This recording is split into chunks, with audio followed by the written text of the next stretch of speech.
this time, we ask that you continue standing as we honor America and all the brave men and women who served our country with the singing of our national anthem.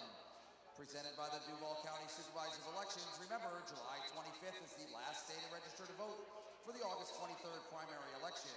Performing tonight's anthem is Brandy Durham. Presenting the colors this evening is the Brantley County High School Air Force Junior ROTC.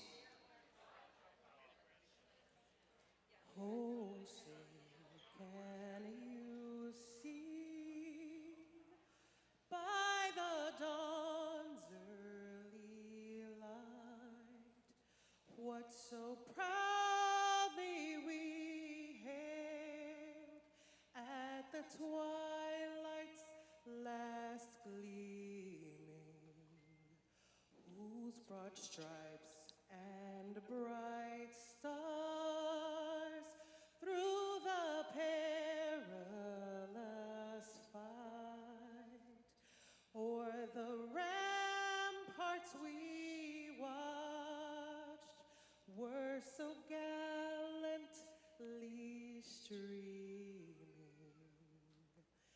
and the rockets' red glare, the bombs bursting in air, gave proof through the night that our flag was still there.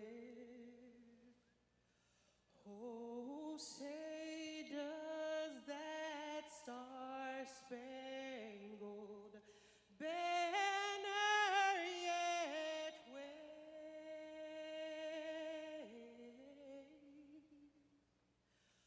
o'er the land of the free and the home of the brave. We are ready for hockey. Jacksonville, 34 wins, 20 losses, 3 overtime losses, 2 shootout losses. For Florida, they also have 34 wins, same as Jacksonville. The difference is in the regulation losses to overtime losses. Florida with only 17 losses, but they've lost a ton in games that have gone to overtime. 6 overtime losses, 4 shootout losses for Florida. Not surprising considering the season series between these two clubs, as these two teams have squared off 8 times this year. 6 of them, remarkably, have gone past regulation, but the Icemen have been sensational against Florida in the extra session. Jacksonville with an overall record of 6-1-1 against Florida this year, but each team has only defeated the other once each in regulation. Jacksonville's only regulation win against Florida was literally opening night in Florida. Since then, they've beaten them 5 times, but all of them went past regulation. As for Florida, they only have 1 regulation win against Jacksonville as well. All the others have gone to overtime or shootout. Out of the 6 games that went beyond regulation, the Icemen took 5 of those 6 contests. But Jacksonville tonight, they don't want overtime. They want to win this one in regulation. As the puck is down and the Everblades control, your referee tonight is Jack Young. Your linesmen are Logan Berkowitz with Antoine Boujol-Roux, as Francois Broussard gets a touch of the puck.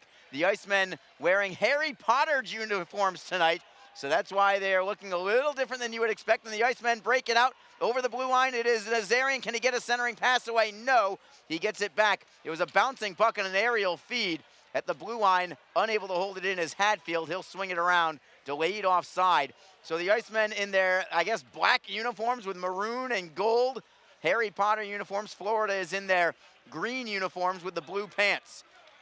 You may also notice if you're watching this game on Flow Hockey that there's a ton of paint on the ice. That is a promotion with Bold City Tattoo. So they tattooed the ice tonight as the Icemen get a shot blocked off the stick of Howardchuk. Jacksonville swings it around to the near side. It is Elmer trying to work it towards the blue line, but it's picked off there by Florida. Played back to center, where Elmer will sweep it in on the backhand. He'll head to the bench for a line change. We're just over a minute gone by. Outlet pass from Florida connects with Blake Winicky. He shifts away from a couple of men, tries to flip it ahead for Solo. Solo gives it up, and the Icemen will tap it back into the Everblade end. It's Chris McKay for Solo. McKay gets it back from center ice. He'll forehand into the right of Broussard. Austin McEnany is on it first. Touch pass on the backhand. It is Fortunato with an indirect feed. Goes by everybody, but it's picked up by Jacksonville, and Sternshine looks for the trailer. Lodermeyer for Sternshine. To the blue line, it's Fortunato. Wrist shot is blocked. Comes back for Sternshine. He'll backhand it into the corner looking for Lodermeyer. Sam Sternshine, who scored in his pro debut on Sunday, and the Icemen get a steal, and on the puck is Lodermeyer, right wing circle. Tries to play it away from a double team. McCallchuk helping out. He's back in the lineup tonight. Works it for Sternshine. Centering feed trickles towards the blue line. Fortunato is able to hold it in. Sternshine needed a line change, though, and that allows the Everblades to work it out to center. Jaremko knocking it in behind the net of Broussard. Broussard plays it to the left side. Picked up there by the Icemen. Feeding up the left wing, Nazarian taps it into the zone. Martin gives chase against Stefan LeBlanc. LeBlanc, good outlet pass, sending Peterson on his way for Florida. He's onside as he cuts to the right. Florida in the offensive end, swinging it around, working it free for Alex Aliardi, who's been a handful for the Icemen during the course of this season. He's been very good against Jacksonville. Florida tries to take it back into the zone, but a poke check from the Icemen knocks it free. It is Martin setting up a man, possible 2-on-1. Harris for Nazarian, forehand, score! It's 1-0 Icemen! Aaron Nazarian with a one-timer on the 2-on-1 feed, broke free of goaltender Parker Gahagan, and the Icemen on the board less than 3 minutes into the contest.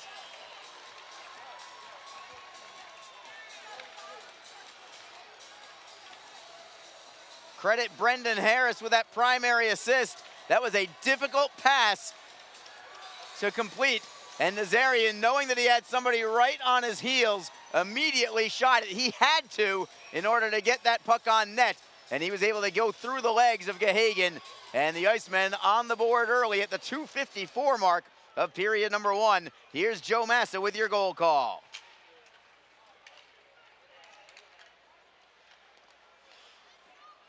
At least we will have Joe in a moment. A high riser from Florida deflects out. And the Icemen keep. Here's Joe. Iceman goal.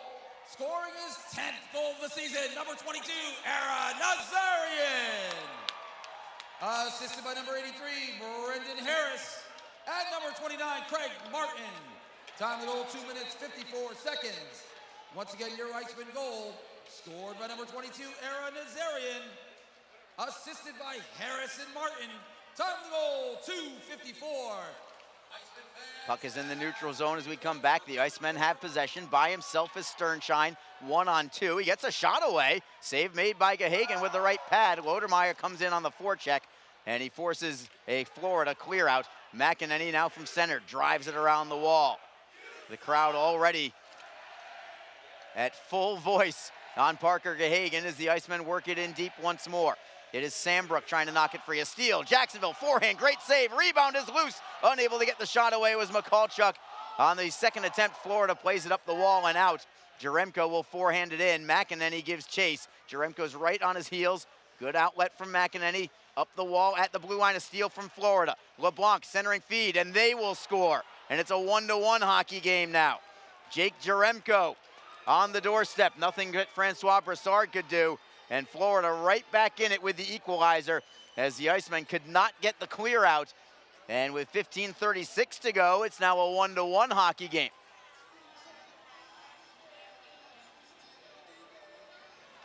Jake Jaremko the goal, the only assist to Stefan LeBlanc for Jaremko. It's his 14th goal of the season at 4:24. So exactly 90 seconds after the Icemen took the lead, Florida has equalized. It's 1-1. Jacksonville moves in on the forecheck. McDonald swings it around, looking for Newber. Can't golf it out yet, but he has a second man ahead, and the Everblades knock it free. Jacksonville unable to clear. It's Aliardi with a centering feed. Deflects high into the air. It goes high off the glass. It barely stays in play, and the puck belongs to Jacksonville. It is Nazarian, unable to gain the line, looking for Harris. Delayed offside. Jacksonville clears the zone, and they'll move in to forecheck. If you're just joining us like Alex Reed is, well, you've missed quite a bit already. 1-1 hockey game. Nazarian for Jacksonville, Jaremko for Florida. Didn't mean to put you on the spot there, Reader, as we have you back. Good to have you here, though. Yeah, it's good to be here. And yeah, I did miss a lot. Although I heard the Iceman goal on the way up. And then I sit down thinking, oh, I'm going to be taking over when the team's got the lead. Nope, Florida had other plans. So here we are, classic game between these two. As it always seems to be, as Broussard makes a right skate save on Winicky. Rebound to the near side, Solo works it free for John McCarran. McCarran to the near side wall, it's Winicky to the blue line. Shuffles off to the right. Florida with a centering feed, deflects high into the air. Where is it? Pops right in front of Broussard, about 5 feet in front of him. And the Icemen pull it away. It is Elmer. What a shift around one man. Got it free to center ice. Now it's Lynch in a collision, but he works it to Elmer. Elmer got it to the blue line, then gets a steal and taps it in a little deeper. 14:03 to go in the first period. It's a 1-1 hockey game. Winicky to the right side for McCarran. Curls inside the blue line. He'll knock it off the boards for McLaughlin. McLaughlin rims it around. Foot race for the puck. Florida wins it. Elmer takes the body on Sambrook as the puck goes high into the air. Again, nobody can really spot it. Golfed at by Jacksonville, trying to clear it away. Pendenza looks to work it free from Jacob Friend. So good to have Friend back on the ice as Florida gets a shot away. Broussard with the save, no rebound, and we'll have our first break in the action. We've already got a lot going. Aaron Azarian scores for Jacksonville. 90 seconds later, it's Jake Jaremko for Florida. It's a 1-1 hockey game early in the first period. This is Jacksonville Icemen hockey. Tonight's game is brought to you by the ECHL, celebrating its 34th season of affordable family entertainment. The ECHL would like to recognize the following league sponsors: AMI Graphics, official signage provider; Athletic Knit, official jersey supplier; Baron Rings, official championship ring supplier; BFL Canada Insurance and Sutton Special Risk, sponsors of the 2022 ECHL Hall of Fame induction ceremony; Flow Sports, the exclusive streaming provider of the ECHL; Geico, official auto insurance of the ECHL; The Fairley Group, official commercial insurance provider; Handbid, the official mobile auction app; Honig's, the official partner of the ECHL officiating team; Howie's Hockey Tape, official hockey tape and lace provider; In Glasgow, official puck provider; My Gray Group, your source for game-worn jerseys; Sideline Swap, official online marketplace of the ECHL; and Warrior, exclusive on-ice equipment provider of the ECHL and title sponsor of the 2022 ECHL All-Star Classic. Catch all of the ECHL action live in high definition by logging on to flowhockey.tv. 1-1 hockey game. Puck is in the neutral zone. Jacksonville has possession. It is Austin McEnany getting it to the blue line, no further. Deflected puck. Florida takes over. Into the zone is Van Der Esch. Behind the net, Francois Broussard plays it for Fortunato. Fortunato tried to clear it up the wall. It's knocked free, but the Icemen get it right back. Sternshine for McCallchuk. McCallchuk to the left for Lodermeyer. It's a pretty heavy line here for Jacksonville. A couple guys all over 6 feet, and Lodermeyer, Sternshine, and McCallchuk. 1-1 score. Florida with a long outlet pass. Broken up at the red line by Hadfield. The Everblades get it right back. McDonald plays it for Peterson. Peterson, a newcomer for Florida, wearing the number 8 for them. He's got 9 points in 10 games, so he's definitely going to be a guy to watch. Soft shot on net. Broussard scoops it up easily, and the faceoff will come to his right-hand side. Reader cannot underestimate the importance of this weekend for Jacksonville. You know, certainly you want to win every game right now as you're moving into the playoff spot, and we've got a discussion here as well between Nick Luco and referee Jack Young, and I'm curious about this. Reader, what do we have here? Well, so we get the official lineup cards that are filled out by the coaches, but Jaremko, who scored the Florida goal, is not listed in the official lineup card for Florida. Michael Neville is, so I don't know what the discussion is. I think there was obviously an official. They had the scorecards out, and I don't know what's happening. The referee right now is he making a phone call? I think he's texting. He literally has a phone in his hand right now, given to him by Rob Gorman. I think he's texting somebody, probably someone from the league office. I don't know, but he literally has a phone. So I don't know what's happening right now. I don't know what the issue, how you solve that problem, but a guy that's not on your lineup card, and now he's going to go over and the official and talk with the Florida bench. And this could get very interesting. Yeah, they're huddled right now. They're going to change the cards or look at the cards here. And it was Jaremko who scored the goal. Yes. But he's not on the lineup card. So Michael Neville is. I believe he's the one that was listed on the card. And now the entire bench is huddled over here hearing this discussion. So I don't know what happens here. I've never seen this before. I have not either. Especially with this situation where the player who's not on the roster is the one who just scored the goal. I'd be hard-pressed to think that they would take the goal away no matter what. Yeah. The goal is the goal. So if anybody's out there thinking, oh, well, you can't allow it, well, the goal happened already. And I've heard of issues with the lineup card before a game, like if maybe someone didn't sign it or maybe they had the wrong starting lineup, and then it's like a 2-minute penalty, I believe. Well, Jaremko's standing, and he's walking towards the locker room. He might be done for the night. He's heading down the tunnel. John McCarron wasn't happy either. It also makes me wonder, well, if he played, is Michael Neville allowed to play now?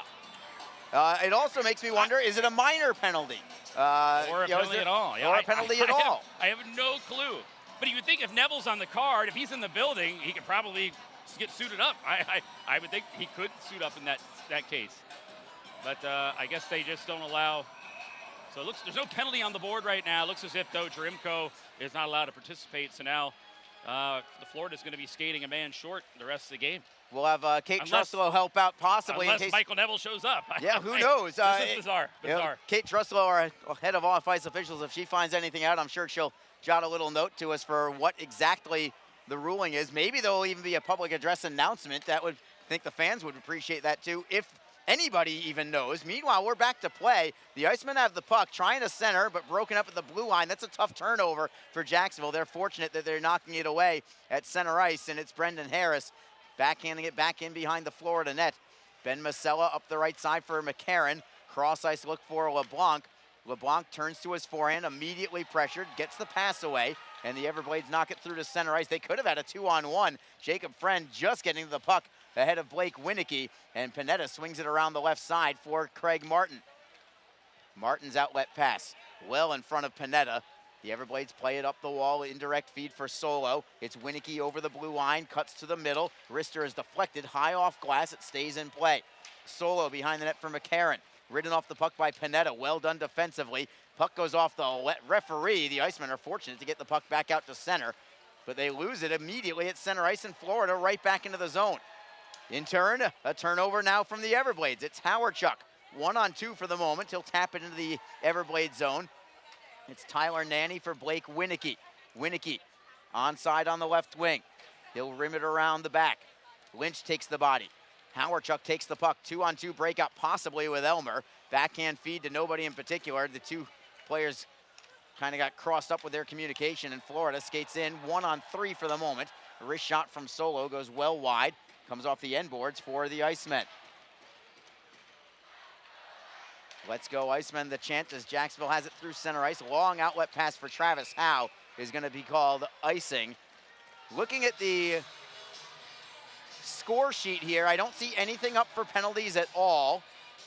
I do see Jake Jaremko as being on there for 1 goal and a +1. Right. But so I don't know if that's called a game misconduct. I don't know if it's just scratch him. Yeah. I don't know if Michael Neville is allowed to dress now. I would think no, because then that would be a 19th skater. Because Jaremko played, I can't imagine that Neville gets to play. Unless he gets to substitute back in. I don't know. But it's a bizarre thing. I've never seen that before. Jacksonville gets a steal in the offensive end. Travis Howe looks to center. He's behind the Everblade net. Nanny strips it loose from him. He'll wrist it cross ice, looking for Vander Esch. It goes by everybody all the way to Broussard. It ended up on net, so no icing here. And the Icemen unable to clear the zone. McEnany gives another shot, works it free for Lodermeyer. Then to the right side, it's Howe leading the charge.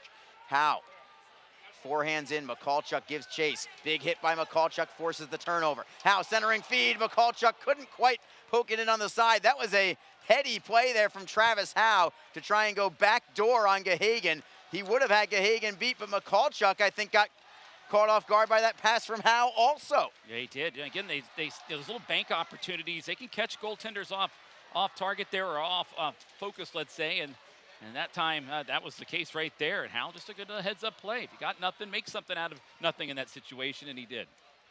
Everblades in their own end. Around the boards for Aliardi. Steal from Jacksonville. It is Martin trying to work it into the corner. It comes back to him on a deflection to the blue line. Hadfield pokes it into the corner for Brendan Harris. Top line on for Jacksonville as Florida gets a steal. It's McKay for Peterson, then to the right to the Aliardi. Aliardi will chip it in. Zach Berzola, the former Everblade, swings it around for Hadfield. He had the puck caught in his skates. Gets spun around. Man goes down for Florida as Jacksonville plays it up the wall, but not out. Pressure from Florida keeps it in the zone. A poke check by Berzola knocks it free, and he will start the charge, skating it up the left side, working it loose for Nazarian. No icing here as Nazarian goes one-on-one against McLaughlin. McLaughlin wins the battle, and it's Jordan Sambrook working it to center ice, and an offside will be called against Florida. We'll go to break with 8:48 to go. Odd situation here in Florida as the Everblades might be -1 skater for the remainder of the game. It's a 1-to-1 hockey game. This is Jacksonville Icemen hockey. Don't forget, this game is being streamed live around the world today. Go to flowhockey.tv to catch all of the Icemen action and archived footage of the event. Flow Hockey is the live streaming home for the Icemen. Get the Flow Sports iOS and Android apps to watch the event live and on the go. Upgrade to a pro subscription and you can gain access to premium content on all Flow Sports sites. This includes more than 1,000 live events, original documentaries, exclusive training, and technique videos, and much more. Follow Flow Hockey on Twitter, Facebook, Instagram, and YouTube to get the latest news and updates from the Icemen and other upcoming Flow Hockey events. flowhockey.tv, the new streaming home of the Jacksonville Icemen and the ECHL.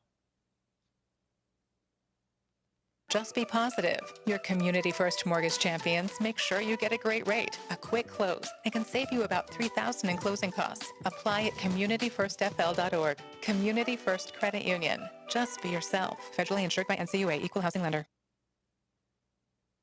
1-to-1 hockey game. Bizarre situation here in Jacksonville as Florida's goal scorer tonight, Jake Jaremko, was not on the lineup card, and it appears that he is out for the remainder of the game, but the goal is going to stand. Yeah, the goal will stand. He is out for the remainder of the game, and that's pretty much it. So there you have it, and it's interesting.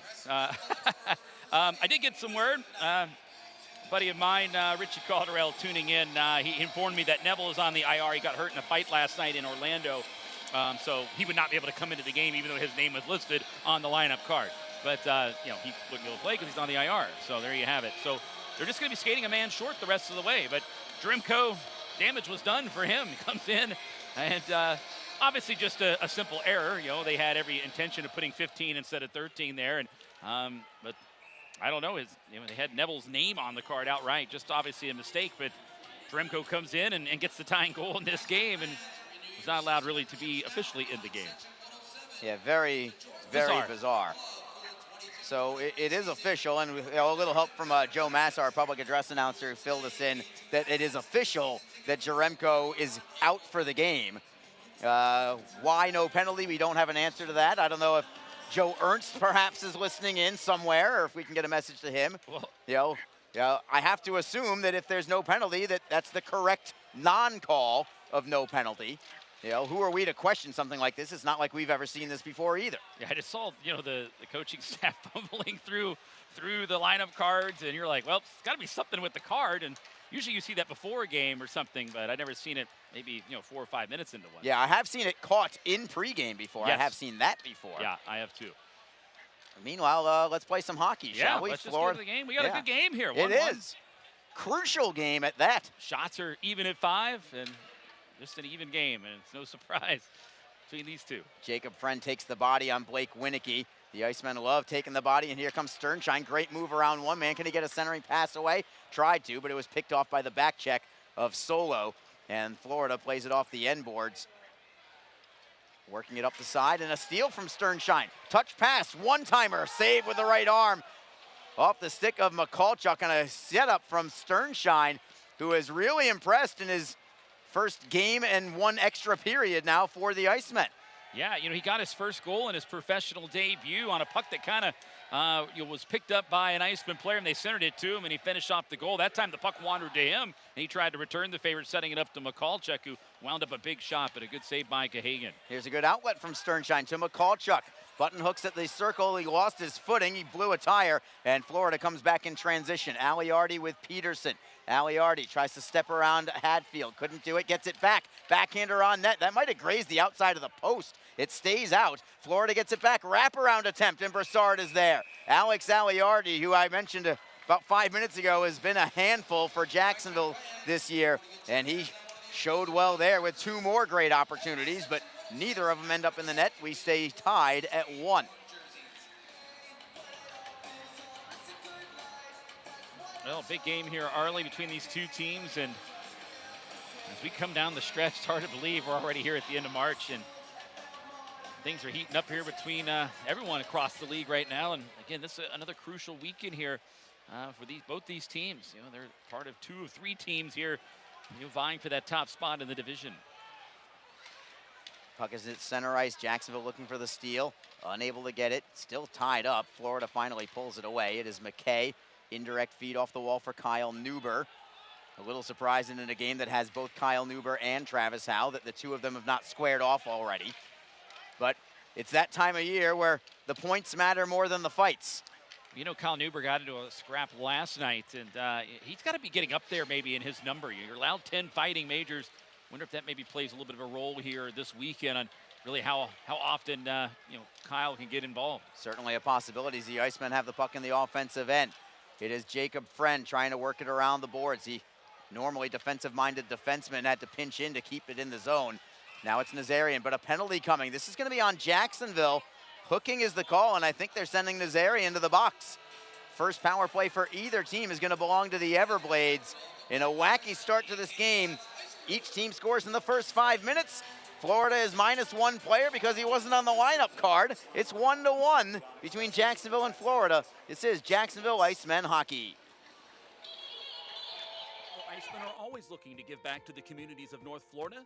The team offers a ticket fundraising program that many local nonprofits and schools and charitable organizations can take advantage of. The program is simple. Your organization sells tickets to an Icemen home game, and a portion of each ticket purchase will go directly to your cause. This is a fun and easy way to raise money and gain exposure for your organization or school. For more information, contact the Icemen office at 904-602-PUCK.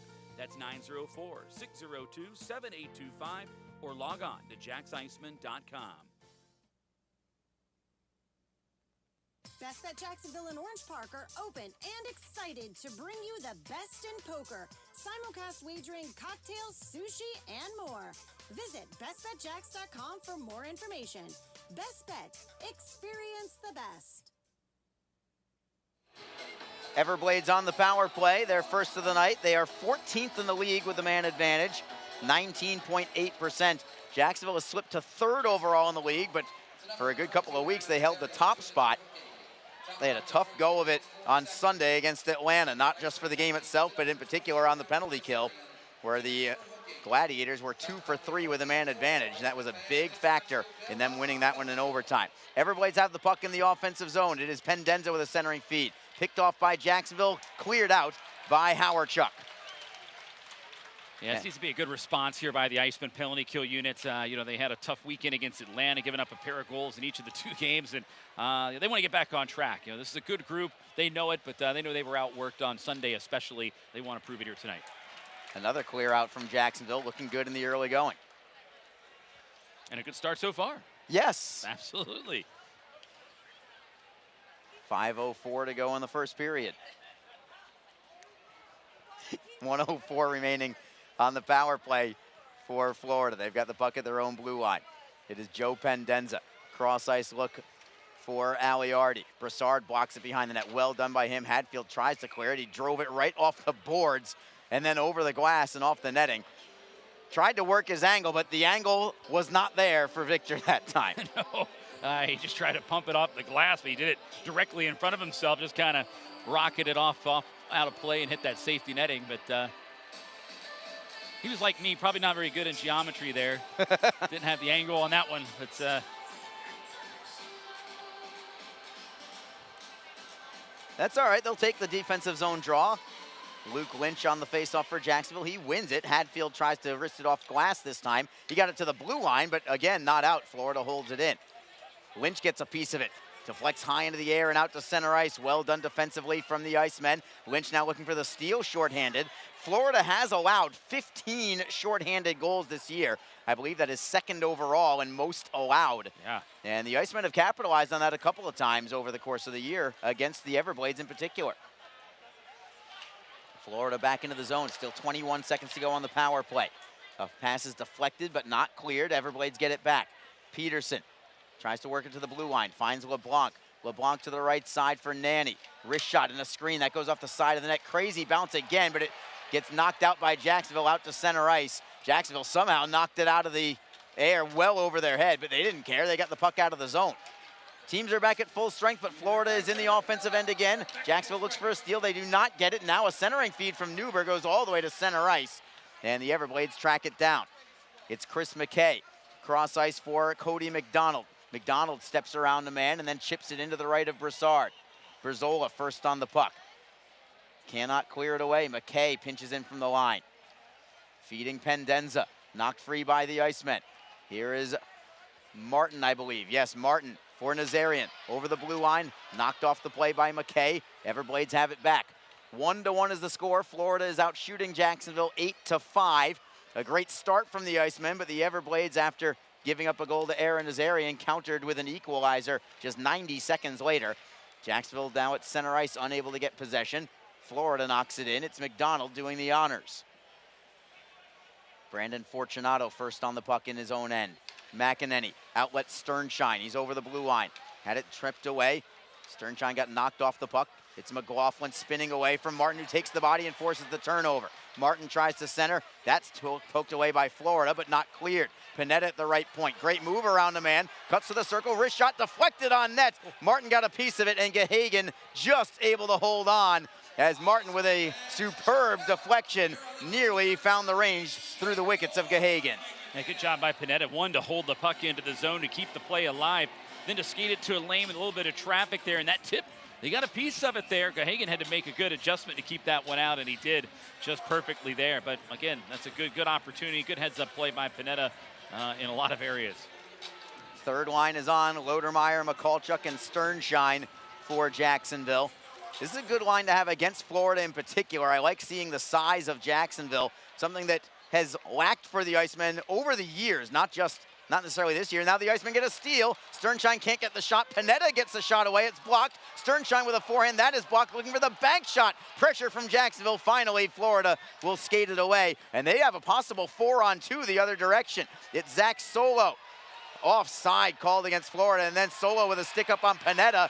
And I believe it is Lodermeyer that wants a piece of Solo. Sticks her up high along the near side glass. That offensive burst from Jacksonville, I think mostly due to the forechecking and turnover created by Sam Sternshine for Jacksonville, creating a couple of good opportunities and some tense moments for the Everblades in front of their net. Yeah, it's always intense when these two teams go at it, and that's kind of the first time we've seen some extracurricular here so far in this one. So we'll see here. And here we go. We got some fans. We got Mike down there with the Rule 78.5. Trying to say that maybe the goal shouldn't have counted, but that we're talking about. Hey, Arlie, I got a question for you. Yeah, what you got, Raider? If a player is not officially in a game but scores a goal, did it happen? Oh! I don't know. I don't know either. Yeah, I was waiting on that one. The existential Alex Reed with us tonight. I don't know. My mind is blown. If I were an emoji right now, I'd be the one with the brain exploding right now, Reader. Meanwhile, it's Florida into the offensive end. Forehand. Oh, what a save! It's Broussard on Alex Aliardi. Flashing the leather to make that save as Aliardi was bearing down on the right wing. And Francois Broussard keeps this one at 1-1.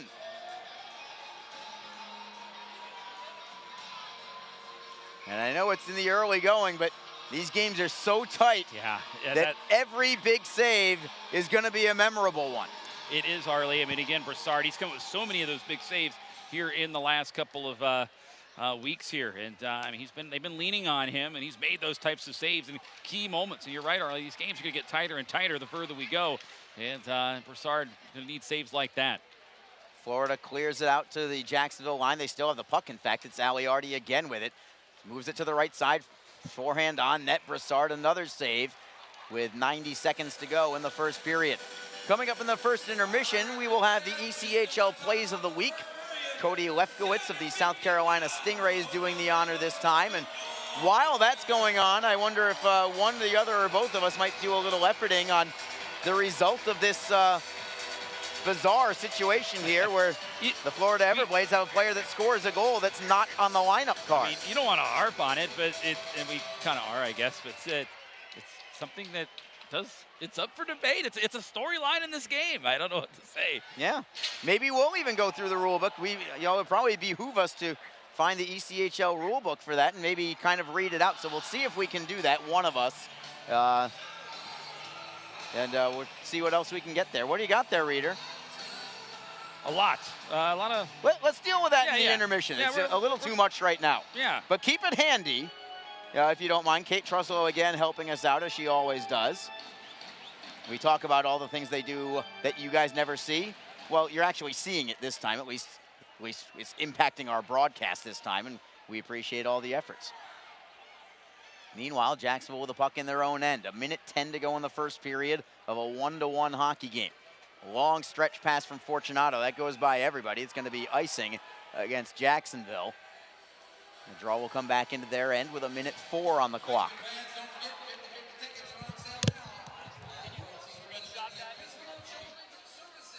So the face-off, I believe, is going to come to the left of Francois Broussard.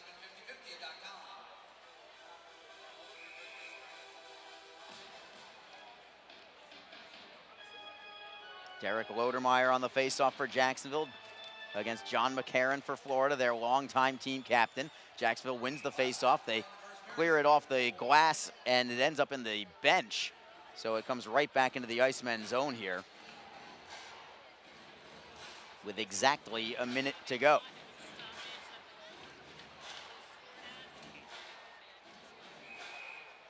The Icemen with their top line. It's the line that connected for their first goal. Aaron Nazarian with the goal. He's out on the ice right now with his 2 assist members. That's Brendan Harris and Craig Martin. Martin with that apple now at 51 points on the season. What a year he is having. It's more than 20 points ahead of the next closest guy for the Icemen in terms of number of points on the year. That would be Ben Howarchuk, by the way, second on the team in points. Is the rookie Howarchuk with 29 points on the year now. Little log jam behind him. As the Icemen look to clear it away, they can't do it yet. LeBlanc plays it into the corner. Friend takes the body on Winicky. Centering feed from McCarron, blocked in front. Somebody lost a stick on the play. The Icemen have the puck anyway, and they'll skate out to center. It is Pineda over the blue line, looking to go wide on LeBlanc, cuts it towards net, backhander, goes off the side of the net. Jacksonville holds it in, great play. Seam pass is blocked, however, by Florida as Harris was looking for Nazarian. He does get it to the blue line. Looking for the seam pass again, it's Nazarian. Steps around the man, cuts it in front, cannot get the shot away. Comes to the blue line and out to center. Nazarian had the right idea, tried to work towards the net on a power move, but he couldn't make it all the way there. 13 seconds to go in the period. Jacksonville has the puck behind their own net. One final rush for the Icemen. Harris to the blue line, poked away by Florida. A collision at the Florida line, 2 seconds to go. That will do it as Nazarian finishes his check on McLaughlin at the whistle. And McLaughlin actually seems like he might be a little shaken up from that hit. There's nothing to complain about. There was still time on the clock. He's not, doesn't appear angry, he just appears like he may have been shaken up. And we'll go to break, Reader. It's a pretty entertaining first period of play. 1-1 is the score. Florida outshoots Jacksonville 11-7. Yeah, it is. There you have it. A pretty good period. And again, it's tight. So what can you say? But it's what we expected here today. There's no doubt about it. So it should be a lot of fun here the rest of the way out. We got a tight game, 1-1. And a well-played period by both teams. So let's consider this a tease, shall we? Coming up after the break, we're going to have your ECHL Plays of the Week. Following that, we will go in depth on the ECHL rulebook and see what is going on here with this Jake Jaremko mystery situation, and Phantom, see if the we Phantom. can try and find out what has happened. Yeah. Does the goal count? Does the goal not count? Should it be a penalty? Should it not be a penalty? We'll break it down and see if we can come up with something. I can't wait. I'm excited. Yep. We'll see how it goes. See how it plays out. Okay. Coming up. It's 1-1 between the Jacksonville Icemen and Florida Everblades after one period of play. Plays of the week coming up next. This is Jacksonville Icemen hockey. Tonight's game is brought to you by the ECHL, celebrating its 34th season of affordable family entertainment. The ECHL would like to recognize the following league sponsors: AMI Graphics, official signage provider; Athletic Knit, official jersey supplier; Baron Rings, official championship ring supplier; BFL Canada Insurance and Sutton Special Risk, sponsors of the 2022 ECHL Hall of Fame induction ceremony; Flow Sports, the exclusive streaming provider of the ECHL; Geico, official auto insurance of the ECHL; the Fairley Group, official commercial insurance provider; Handbid, the official mobile auction app; Honig's, the official partner of the ECHL officiating team; Howie's Hockey Tape, official hockey tape and lace provider; In Glasgow, official puck provider; My Gray Group, your source for game-worn jerseys; Sideline Swap, official online marketplace of the ECHL; and Warrior, exclusive on-ice equipment provider of the ECHL and title sponsor of the 2022 ECHL All-Star Classic. Catch all of the ECHL action live in high definition by logging on to flowhockey.tv. Don't forget, this game is being streamed live around the world today. Go to flowhockey.tv to catch all of the Iceman action and archived footage of the event. Flow Hockey is the live streaming home for the Icemen. Get the Flow Sports iOS and Android apps to watch the event live and on the go. Upgrade to a pro subscription and you can gain access to premium content on all Flow Sports sites. This includes more than 1,000 live events, original documentaries, exclusive training and technique videos, and much more.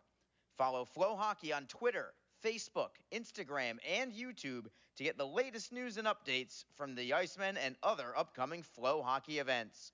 flowhockey.tv, the new streaming home of the Jacksonville Icemen and the ECHL. Just be positive. Your Community First Mortgage champions make sure you get a great rate, a quick close, and can save you about $3,000 in closing costs. Apply at communityfirstfl.org. Community First Credit Union. Just be yourself. Federally insured by NCUA, Equal Housing Lender. The Jacksonville Icemen offer discounted tickets for groups of 10 or more. Whether it's a company outing, a group from your school or church, or just a gathering of friends, the Icemen can help you set up a night of fun at a discounted cost. Other benefits include an intermission ride on the popular Fan Zam, a post-game group photo, or take a shot on net after the game. Ticket fundraisers are also available. For more information, contact the Iceman office at 904-602-PUCK. That's 904-602-7825, or visit us online at jacksiceman.com. Iceman Hockey, feel the freeze. Best Bet Jacksonville and Orange Park are open and excited to bring you the best in poker, simulcast wagering, cocktails, sushi, and more. Visit bestbetjacks.com for more information. Best Bet. Experience the best.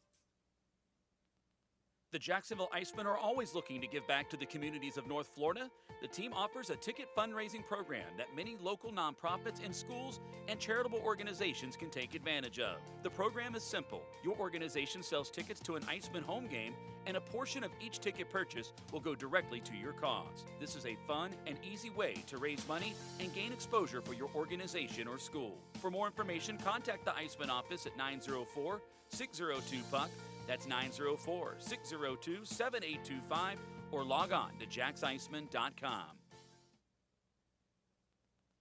Just be in control. With free interest checking and great digital tools, Community First makes smarter banking simple. Add an account at justbeyourself.com. Community First Credit Union. Just be yourself. Federally insured by NCUA. NHL players have amazing talent, and some of the very best developed right here in the ECHL. Beagles in, he scores!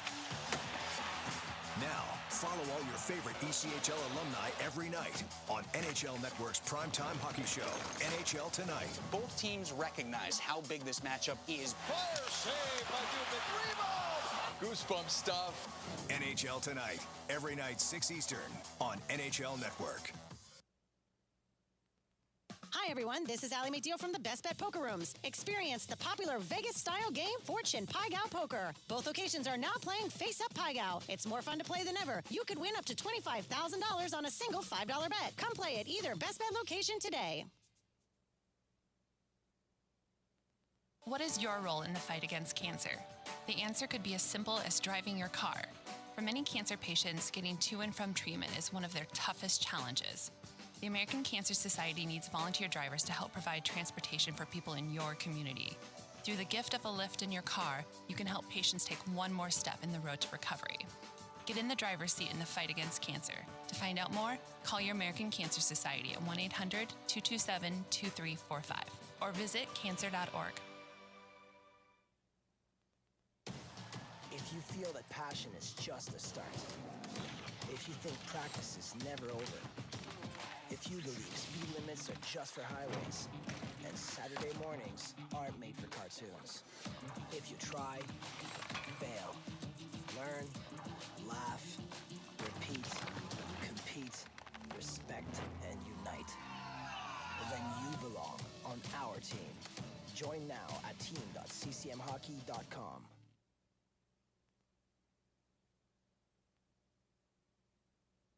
From across America's premier AA hockey league, this is the ECHL Plays of the Week.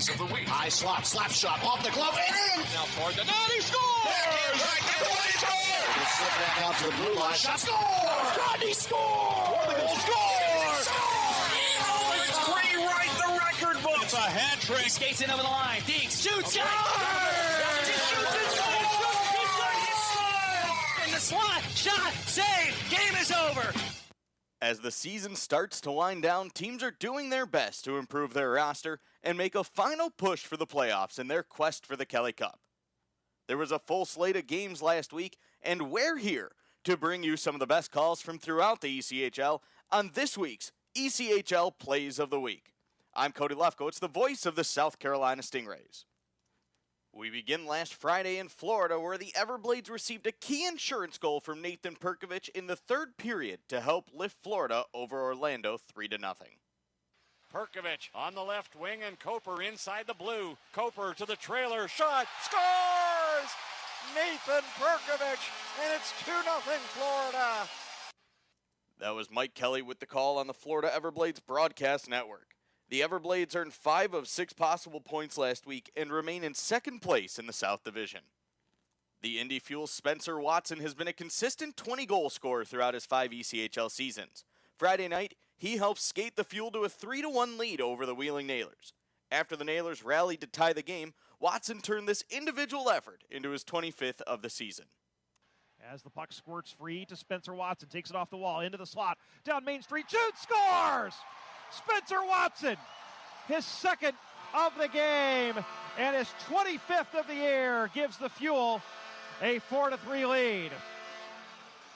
The goal gave Indy the lead for good in a 6-4 victory, giving Indy's Duncan Dalmeo a victory in his professional head coaching debut. On Saturday, the Cyclones welcomed over 8,000 fans to Heritage Bank Center for a showdown with the Comets. In a playoff-like atmosphere, Cincinnati and Fort Wayne continued to trade goals throughout the night until the game reached its apex in 3-on-3 overtime. He'll give it to McLeod down low. Back, Griffin, the shot, he scores! Lincoln Griffin in overtime! That was Andrew Mossbrooks with the call on the Cyclones broadcast network. Lincoln Griffin's 20th goal of the season gave the Cyclones their 31st win of the year as the club continues its playoff push. On Saturday night, the Worcester Railers hosted 8,000-plus fans at the DCU Center for Military Appreciation Night. Down 2-0 heading into the second period, Captain Jordan Smotherman would cap off a natural hat trick during a stretch of 8 minutes and 26 seconds. Balmus back into the attacking end, left circle, Butler in front, and he scores! It's a hat trick for Jordan LaValle Smotherman, and the Railers take a 3-2 lead. That was Cam McGuire with the call on 98.9 Nash Icon, the Railers radio network. The Railers ended up defeating the Growlers 4-3 as Mitchell Balmas provided the game winner early in the third. In Rapid City, the Rush and the Kansas City Mavericks needed overtime to decide the outcome.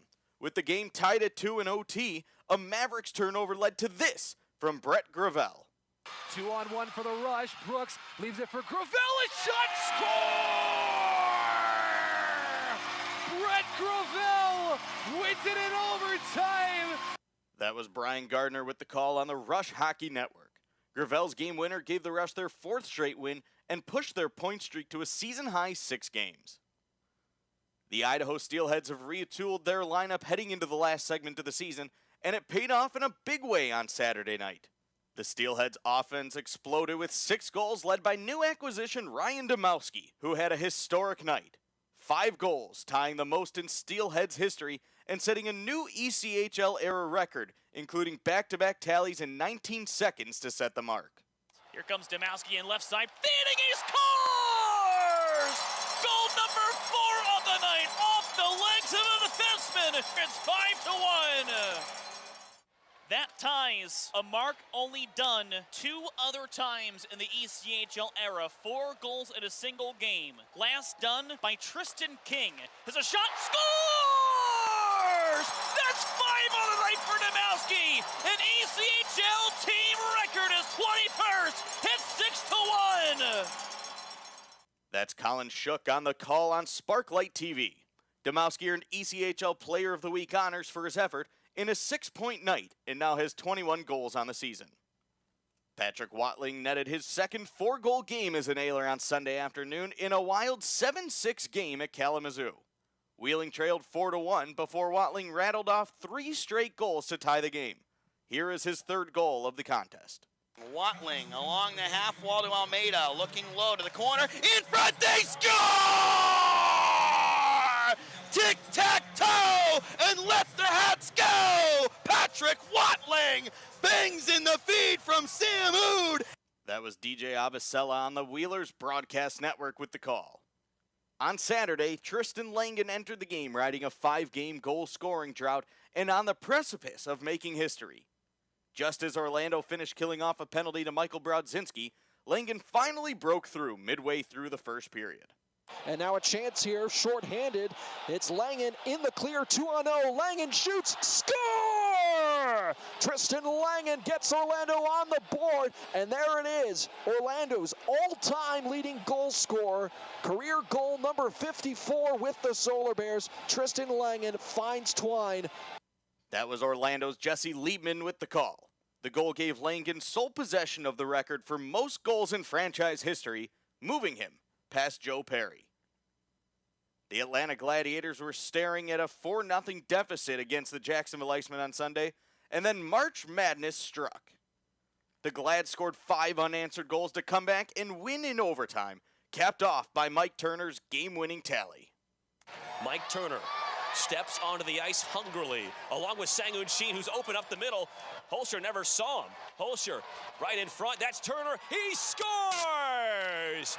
Mikey Turner scores in overtime for Atlanta, and the Glads come back and win 5-4. This is March. That was Mike Folta on the Gladiators Broadcast Network. On Sunday afternoon in Texas, the Americans' offense was held scoreless through the first 30 minutes of play until Jared Bethune found Phil Ballou midway through the second period. Ballou's shot through traffic beat Wichita goalie Jake Toit to even the score at 1-1 and ignite the Americans' offense. Down in the corner goes Bethune. Backhander outside Ballou in the high slot. Through traffic, they score! And Jared Bethune finds Phil Ballou. And through a screen, the Americans have tied the game. That was Allen Americans broadcaster Tommy Daniels on the call. The Americans went on to win the game 3-1, sweeping the 3-game series against the Wichita Thunder. Maine Mariners forward Cam Askew skated in his 200th career ECHL game on Sunday afternoon, and it was perfect timing for Askew, who reached the milestone against his former team, the South Carolina Stingrays, who he spent the first 3 seasons of his pro career. Askew commemorated the day in the big way with 2 goals and an assist, earning the game's #1 star. Nice pass up through the seam by Doherty to Askew. Askew cuts in and scores!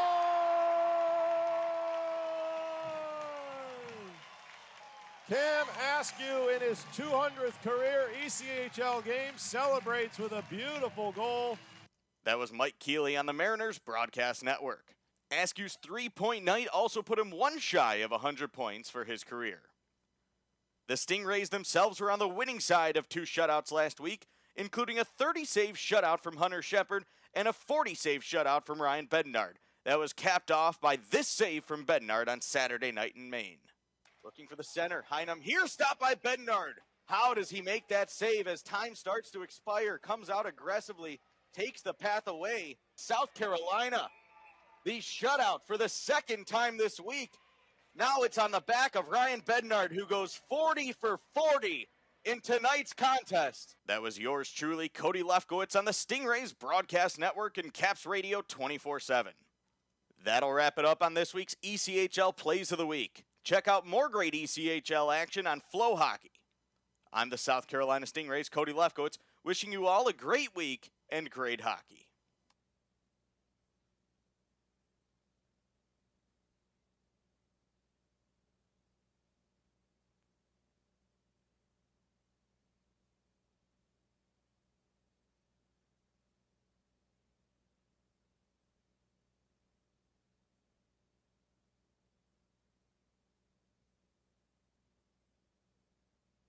The Jacksonville Icemen are always looking to give back to the communities of North Florida.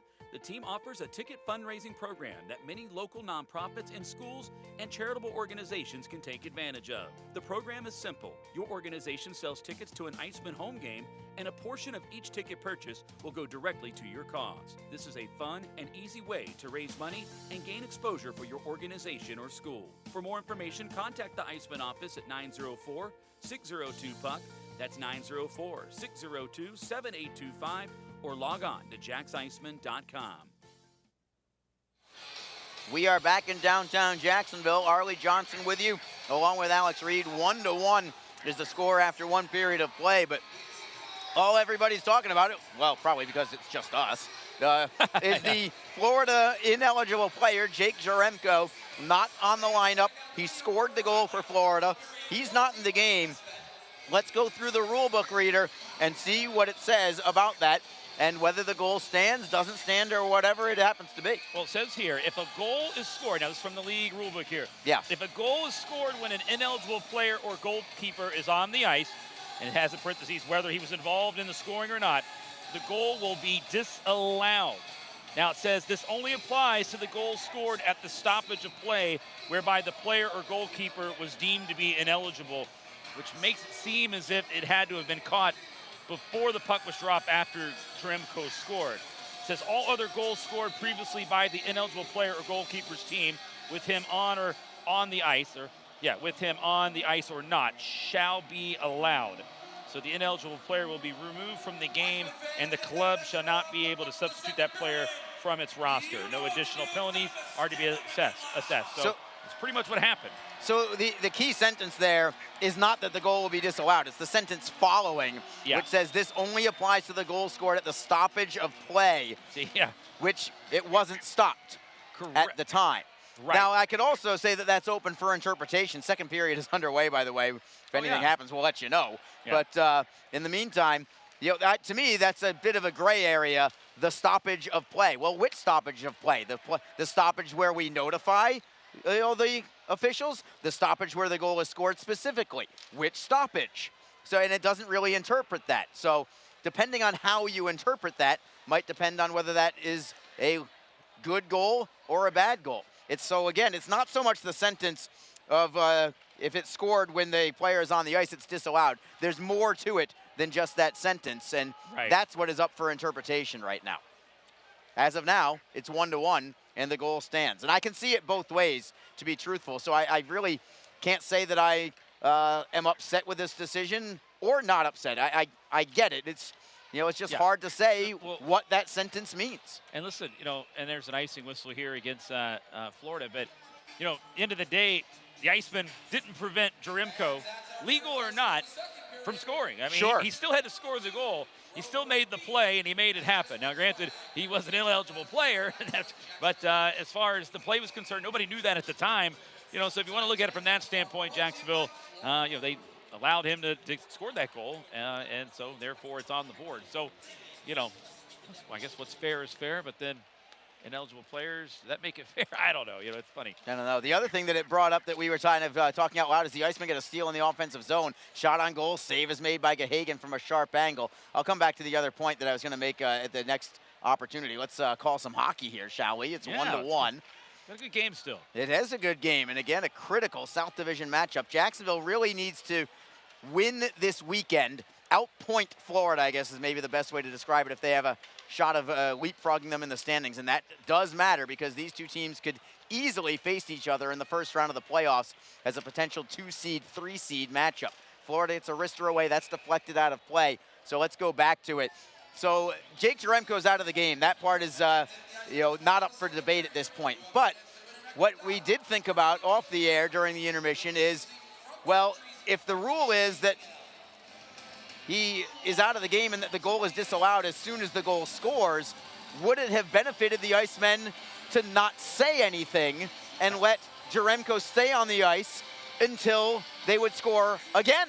Yeah. And if he was on the ice for that, yeah, then say, hold on a second. Now we're going to pull this trump card here. Right. Yeah. But that ship has sailed. The Icemen can't do anything about that now. It's too late for that now, yeah, unfortunately.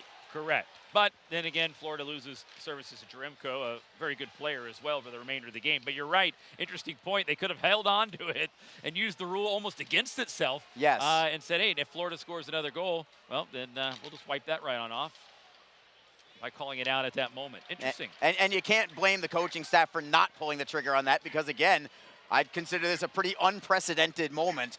Yeah. You know, how can you possibly know how to handle a situation like that when you have never, ever seen it? No, exactly. And they don't have, you know, most of the coaches, I don't know if they have the rule books there on the bench at the moment. They got them in their offices and in their desk, I'm sure, but how often do you have to bust that thing out? So definitely interesting. And 20 years, when it happens again, someone's going to be ready. Someone's going to be ready for that. Somebody will be. I'm sure the officials didn't know how to handle the situation either. Yeah. And they're taught to know every single word of that rule book. As Brassard makes a save from distance, and then Winicky with a cross-check at the back of Jacob Friend as the whistle blows. I promise you, for those who are watching or listening at home, you haven't missed much in the opening 2.5 minutes plus of this second period. In our ramble here. Had there been, we would have actually done some play-by-play here. But this is an important part of this game, and it deserved a little bit of a deeper dive. So we wanted to make sure we gave it its proper attention, because this is just something that's, again, just unprecedented, but it is impactful on the scoreboard of this specific game. But as of right now, both Alex and I feel like we cannot argue the fact that the goal stands, at least as the rule reads. It's open for interpretation, yes, but it's not clear-cut that it should be wiped off the board. And so we have to be okay with it, and I guess you do too, whether you like it or not. 1-1 is your score. Florida taps into the Jacksonville zone. Kyle Newber looks to center. Austin McEnany was in good position defensively to break that up, and he works it free for Brendan Harris. Harris set up the Jacksonville goal. Aaron Nazarian scored it. Now it's Harris playing it in deep. Works the body. He's not a big fellow, but he uses the body well there to try and squirt the puck loose. He did, but it went right back to the Everblades. They skate through center ice. It's LeBlanc, defended by Hadfield. Goes behind the Jacksonville net. Fortunato takes the knock from McDonald as Martin looks to do the same, looks to clear it away. Aliardi at the blue line holds it in, works it cross ice. Wrist shot is deflected out of play, way out of play. Did that go, man, where did that go? Did that go into the third level here? It did. I think it did, Harley. Unless it dropped back down and rolled there into that. I think that it might have hit the ribbon, yeah, the ribbon banner and dropped into down. Yeah, into the tunnel there. The facade of the upper level of the Jacksonville Memorial Arena. Wow. Don't see that very often. That was a great pass, by the way, from Aliardi, who continues to impress me every time I see him. He's a heck of a hockey player. He's in his second stint with the Everblades. Played there, I want to say, like around the 13, 14, 15 timeline. Yeah, he went over to Europe, but he's a good hockey player. Heads up, he's dynamic, brings a lot to the table, and great job there by him to find the open man who was just coming off the bench, off the change there. because the Florida bench is close to their zone offensive here in this second period. Steal from Jacksonville on the offensive end from the blue line. Richter on net, save is made, rebound is loose at the top of the crease. Gahagan finally will reach out with his glove and make the save. Florida, veteran-laden lineup, built similarly to the Atlanta Gladiators, but they play a very different style of play. They just have similar makeup in terms of their roster composition, with a lot of veteran guys or soon-to-be veteran guys. But they are definitely a more wide-open team than Atlanta is. Atlanta is much more a defense-first operation, whereas Florida, it's kind of, I don't want to quite say run and gun because they are responsible defensively, but they just seem to be a little more potent on the offensive side. Agreed. Yeah, and that's kind of been the way it has. It's the way the cookies crumbled there in that area for the way it's landed for them. So we'll see here with an offensive zone draw, Icemen win it. Wrist shot from Howardchuk, whistles wide to the short side. Elmer takes it behind the Florida net, tries to center. He's on his backhand, dropping it underneath. Now Berzola steps in from the blue line, got a centering feed away. It's knocked away by the goaltender stick of Gahagan, but held in by Berzola. Looking to keep it in along the right side wall is Howardchuk. He's double teamed, but he still gets the puck free. It is now Jake Elmer. Good board work here done by the Icemen. Elmer into the slot, feeds it to the left for Hadfield. Hadfield, wrister in a screen. It deflects wide, goes back behind the net. Berzola chases it down, or it's Lynch rather, to the blue line for Hadfield. Wrister in a screen is deflected into the corner by Elmer. Good pressure from Jacksonville. Howardchuk behind the net, gloves it down to his stick. Turns on a man, cuts towards goal, tries for the power move, and blocked it in front. Couldn't get it back to his backhand. He tried to make the move and completed himself. As Florida tries to clear out, coming out onto the ice is Martin. Now he's the one who holds it in, and the Icemen will play it in deep again as Jacksonville completes a line change. That's a great shift, even though the Icemen, as Berzola gets tripped up on the play, no call. Jacksonville gets it back. Harris setting the tone now over the line. It is Martin, centering feed again, knocked free by Florida as Martin gets spilled off the play and an odd man rush for the Everblades. Zach Solo over the blue line. Rister is gloved by Broussard. He wanted to play the puck, but he had nobody to feed to, and he will take the face-off instead. But Francois Broussard always thinking outlet pass on that play. Had the right idea, just didn't have any openings as we had, don't recall too many times where it's been back and forth like that was there. You know, things have been kind of bottled up in the neutral zone for a good portion of this game, but that's the first time we kind of had it go end to end. Yeah, and I would expect maybe that to open up a little bit at some point here, but man, that was a couple good rushes there and a good hit by Berzola in the zone. Boy, he really lowered the boom that time, on Chris McKay. Forcing McKay to get rid of that puck quicker than he wanted to. And McKay's a big guy at 6'4", 215 as well. Florida gets a centering feed, comes to the blue line. That shot is blocked. What a play. And it's Nazarian 2-on-1 with Martin. Nazarian, right side. He'll take the shot. He'll score! Aaron Nazarian! The blocked shot creates the offense, and Naz has his second of the night. The Icemen are back on top, 2-1. Yeah, well, Aaron Nazarian feeling it here, called his own number on the 2-on-1, and it was just good persistence out of the zone. They blocked up and broke up the pass with the shot up high and went off the other way and took off on the races there on that 2-on-1 opportunity. Great job that time, and that's the Icemen just sticking with the play, keeping their feet moving. If you don't do that, if you don't keep your feet moving and moving forward there and going north, well, then you're going to allow Florida to catch back up into play. But a great job that time there by Nazarian. He didn't really have the pass there at the end because Florida did hustle back only to cover that one wing. So big play there by Jacksonville, and they have the lead. Aaron Nazarian started that off with a courageous shot block on a one-timer from the blue line, and the shot block kind of went right back to him. He couldn't quite locate it, but Craig Martin was there to help him out. Yeah. He fed it back to Nazarian, and then Naz did the rest of the work from there. But that shot block was not to be overlooked in that situation either. No, I mean, that was just all hard work, and he got rewarded with the goal there for his efforts and finished the play. Here's Joe Massa with your goal call. Assisted by number 29, Craig Martin. Time of goal, 6 minutes, 4 seconds. Once again, your Iceman goal, scoring his 11th goal of the season, number 22, Aaron Nazarian. Assisted by Martin. Time of the goal, 6:04. Thank you, Joe. Second goal of the night, 11th of the season for Aaron Nazarian. Craig Martin is assisted on both of his goals. as the Icemen floated high into the air, bouncing at the Florida blue line. Can McCulchuk get the play working free? No, he can't. Van Der Esch knocks it off the boards for McDonald. McDonald forehands it in. McEnany against Neuber. McEnany, nice work with the body on a big Kyle Neuber. Florida forechecks, however. They try to work it to the blue line, but McCulchuk is there to read that play. McCulchuk to center. It's Fortunato looking for Lodermeyer on the right wing side. He'll tap it in deep. Travis Howe is out there trying to use the body with Lodermeyer helping out. Now Howe does get the turnover. Works it to the blue line. He finds Hadfield. Hadfield off the wall. Man's getting a stick held for Jacksonville. That's Lodermeyer, but no call coming from referee Jack Young. He was at the opposite side of the ice, and the Everblades finally skate out to center. It's McLaughlin who will backhand it in. Hadfield is on the puck. Steps away from one man. Danger as he curls away from another. Good stick handling from the young rookie for Jacksonville, just acquired a couple of weeks ago from the South Carolina Stingrays. Florida looks to steal the puck. They cannot. Jacksonville skates out. It is Elmer, looks to split the defense. Cuts to his backhand side, can't get the shot away. LeBlanc rides him in, but I love the effort there from Jake Elmer going to the inside. Usually he likes to go to the outside, but he kind of crossed up the Everblades there. Yeah, it's a good heads-up play by him. You could see he wanted it, and he went for it. Shot from the Everblades deflects into the corner. The Icemen pick up the loose puck. They tap it to the blue line, not out yet. They get another crack at it. They get it by everybody. This will be icing against Jacksonville.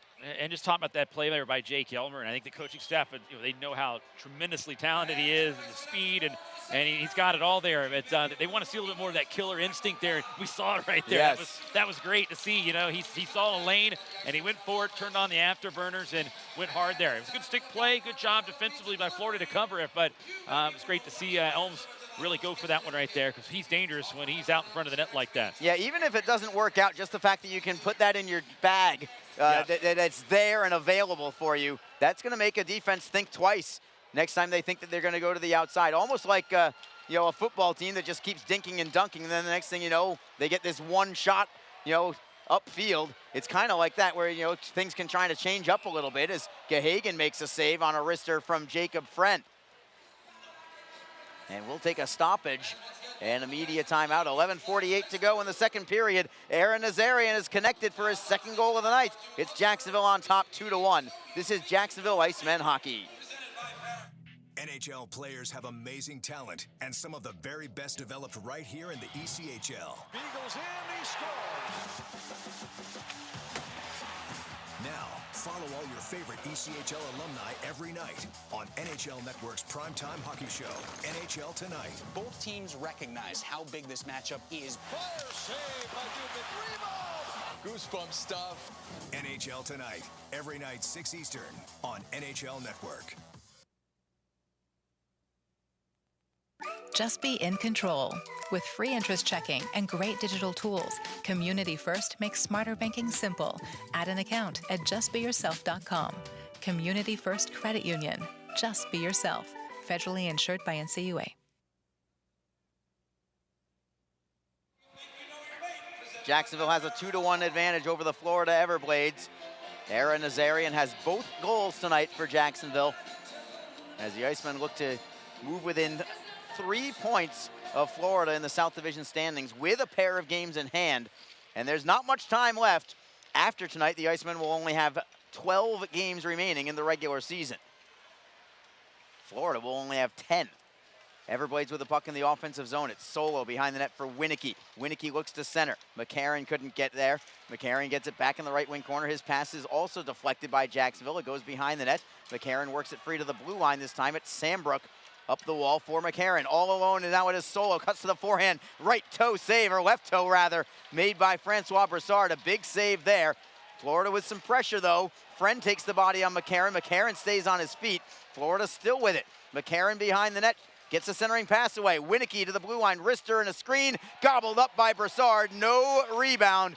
Blake Winicky, I think if he had that over again, because he was right on the doorstep. It was on his backhand, but I got to think I'd rather have a backhander from 10 feet away than a wrist shot from 50. Yeah, I would agree with you on that. And I think he might have had enough time to turn around and risk that one too. There was some time and space that looked like there, but I think he didn't obviously have that, he didn't feel as if that was the case. So went up high with it there, and the shot came, and a little bit more manageable of an opportunity there for Brassard to face.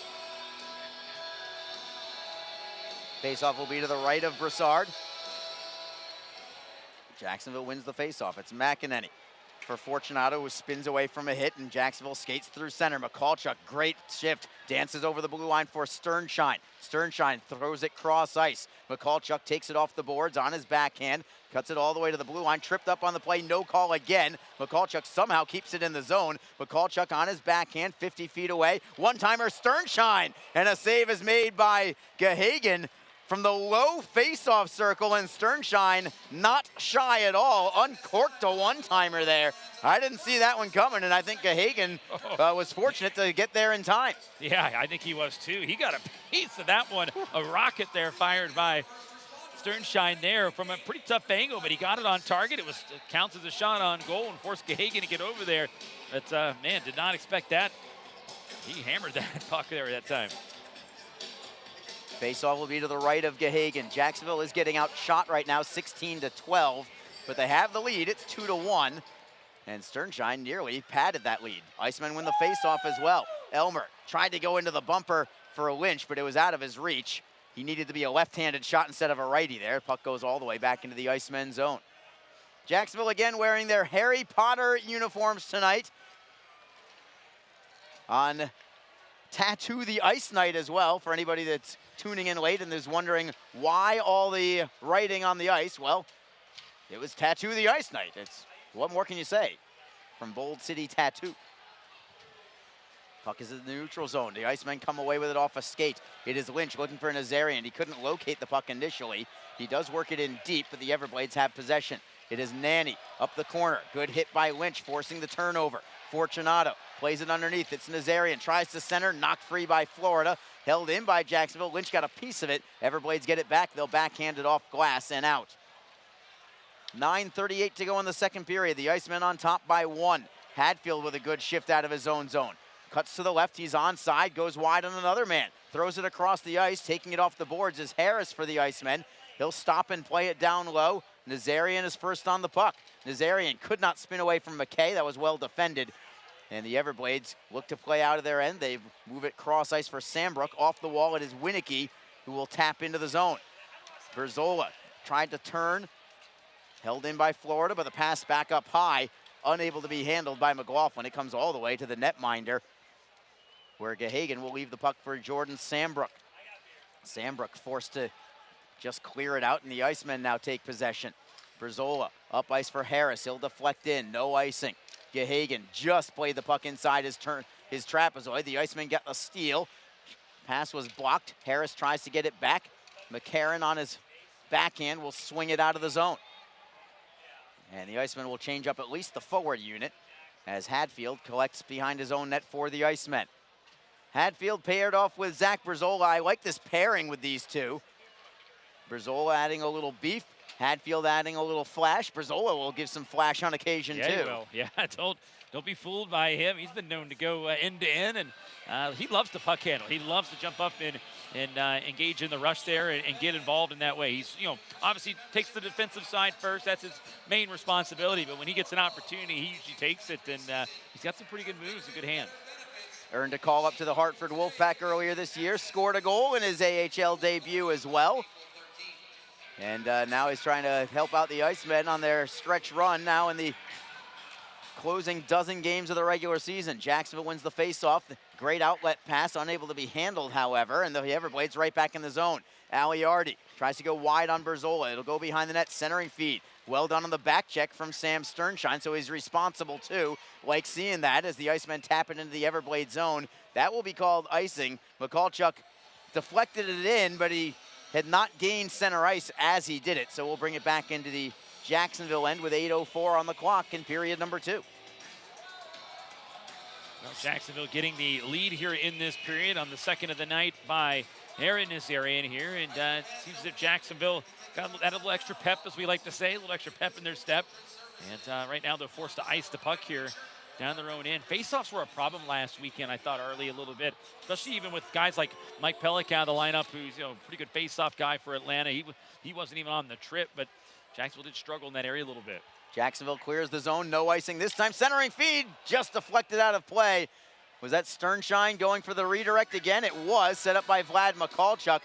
had the right idea. He went straight to the net. He goes to the dirty, grimy areas, and I know it's early on. I don't know. I'm not saying he's going to be like an all-time scorer or anything like that, but he is doing the little things that will impress coaches and make them notice. Yeah. And he's certainly making us notice him right now, today and this past Sunday. Yeah, coaches, they love when players will go to those dirty areas and go in front of the net there, the hard areas sometimes, and he's been there, and that's how he scored his goal on Sunday there in his first pro game.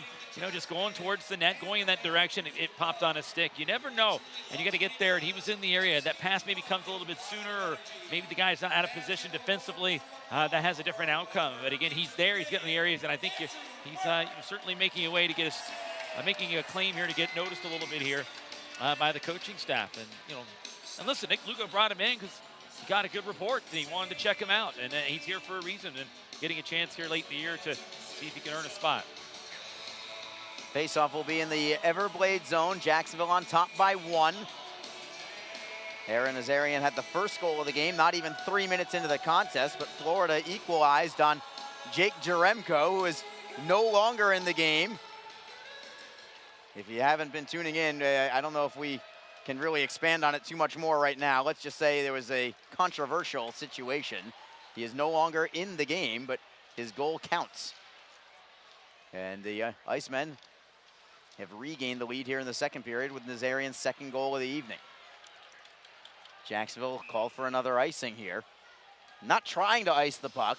This isn't one of those situations where they're just trying to bail out of their own zone. They're just unable to connect on a couple of passes here that have not worked out. Yeah, exactly. That's really what it comes down to. They're trying to make the plays. The passes might just be a smidge off the mark, and it results in being an icing. But that was a nice little move there a minute ago there by Jacob Friend along the boards there. I mean, he made a nice little spin move, a little dipsy-do. And that was maybe something he picked up in the AHL there with the Charlotte Checkers. Maybe so. 17 games in Charlotte, I believe. Yeah, he did. 17 with a goal and assist. And good amount of penalty minutes there. 33, I think. Yeah, that's, you know, he throws down to a couple tilts. He's about a 2-minute-a-game average guy, I would say. That's right on par, I would say. And I know great experience for him. And, you know, we certainly want to wish him the best of success, but right now it's Francois Brassard with some success with a right pad save as Jacksonville plays it out to center. Nazarian pushed off the play by LeBlanc. Finishing the check there for the Icemen is Howarchuk as Jacksonville gets the puck at their own blue line. It is McEnany for Nazarian. He'll forehand it in. Gahagan leaving the puck for LeBlanc, driving it around the boards that deflects out to center. The Icemen couldn't get possession of the puck initially because I think it might have been a potential too many men. Now it's Jacksonville into the zone. McEnany for Martin on the drop pass. Centering feed deflected wide. Nazarian was bidding for the hat trick. Didn't miss by much. And a good read there from Martin to Nazarian. Now a penalty coming. And who's this going to be on? Is this going to be on Jacksonville? I believe high sticking on the Icemen.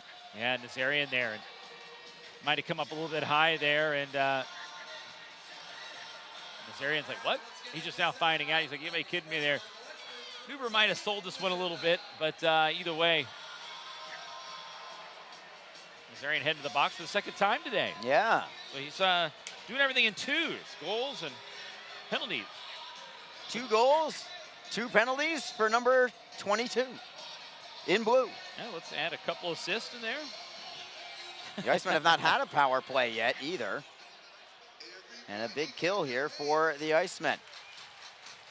Yeah, it is, and I think they got to make sure they close this one out here. I thought the first penalty kill looked good. Again, this was a unit that, you know, they've been good all season. They've been right at the top oftentimes, most of the year, maybe number 1 in the league, but they faltered a little bit last week against Atlanta, especially on Sunday. They were outworked, and, you know, they take great pride in this penalty kill here. Well, here come the Icemen shorthanded now. It's Martin immediately into the zone with Lodermeyer. Martin blows a tire, just tries to kill some time now. The offensive rush never developed, but he does kill off some time. The Everblades finally get it behind their own net.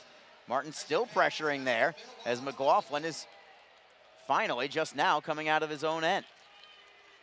McLaughlin to the left for Pendenza. Cross ice look, cleared out. They're going to say no offside. I thought for sure that it was, but we'll play on. Pendenza at the right side. Maybe they'll say that the Icemen brought the puck back into the zone on their own, but I don't think Jacksonville ever had possession as Brassard redirects it to the blue line, but not out. Florida will set up in the offensive end. They still have 1:14 on the power play. Rister in a screen, deflected on net, and Broussard is there. Positional save with the butterfly, and he'll hold on and take the draw. That was a good job there by Broussard. That puck, I think, bounced up to him. He was down there kind of in the butterfly a little bit. He was trying to get that 5-hole covered up, but that puck did take a little bounce up into his pad, and no rebound that time. Good job. That was a tricky shot. Jacob Friend goes to the bench late as the Icemen send out Luke Lynch and Ben Howarchuk as penalty killers. Zach Berzola and Victor Hadfield are your defensemen. Florida wins the draw. Still plenty of time on their power play. Winicky from the top of the right circle, looking for Pendenza along the wall. Winicky lost the handle. It jumps over his stick and back out to neutral ice. 57 seconds to go on the power play for the Everblades. It's Jake McLaughlin between the hash marks in his own zone. Feeds to the right for Solo. Solo gets to the blue line. Hadfield knocks it away from him. Taps it right back to the Florida line. McCarron defended by Lynch. McCarron gets to the red line. He'll forehand in. Broussard out of his net behind the net. Feeds it right up the middle. Dangerous, but he found Lynch. It all worked out. And now it's Howarchuk in the neutral zone. And he'll just again move it into an open corner. Didn't see the offensive rush develop. Play it safe. Knock it into the zone. Had to hold my breath on that Broussard clear out, but he had the right idea all along. There was nobody for Florida up the middle. Everblades, one final chance. 12 seconds to go on the power play. Aliardi over the blue line, cuts to the right, steps around him and keeps his feet somehow. Centering feed, deflects into the opposite wing. Peterson works it to the blue line. Lost the handle as LeBlanc, foot race for the puck. Lodermeyer's got a breakaway. Forehand, glove saved by Gahagan. He put it right into the mitt just as Jacksonville got Nazarian back out onto the ice. Lodermeyer had an opportunity to put Jacksonville on top by 2. Gahagan with a huge save. Yeah, close one there. Lodermeyer, he saw the opening. I think he saw that corner open up and went for the snap there, try to go high. Gahagan, clean glove save. A pretty smooth one there to keep it out. We'll take a quick break. Jacksonville's on top 2-1 over the Florida Everblades. This is Jacksonville Icemen hockey. What is your role in the fight against cancer? The answer could be as simple as driving your car. For many cancer patients, getting to and from treatment is one of their toughest challenges. The American Cancer Society needs volunteer drivers to help provide transportation for people in your community. Through the gift of a lift in your car, you can help patients take one more step in the road to recovery. Get in the driver's seat in the fight against cancer. To find out more, call your American Cancer Society at 1-800-227-2345 or visit cancer.org.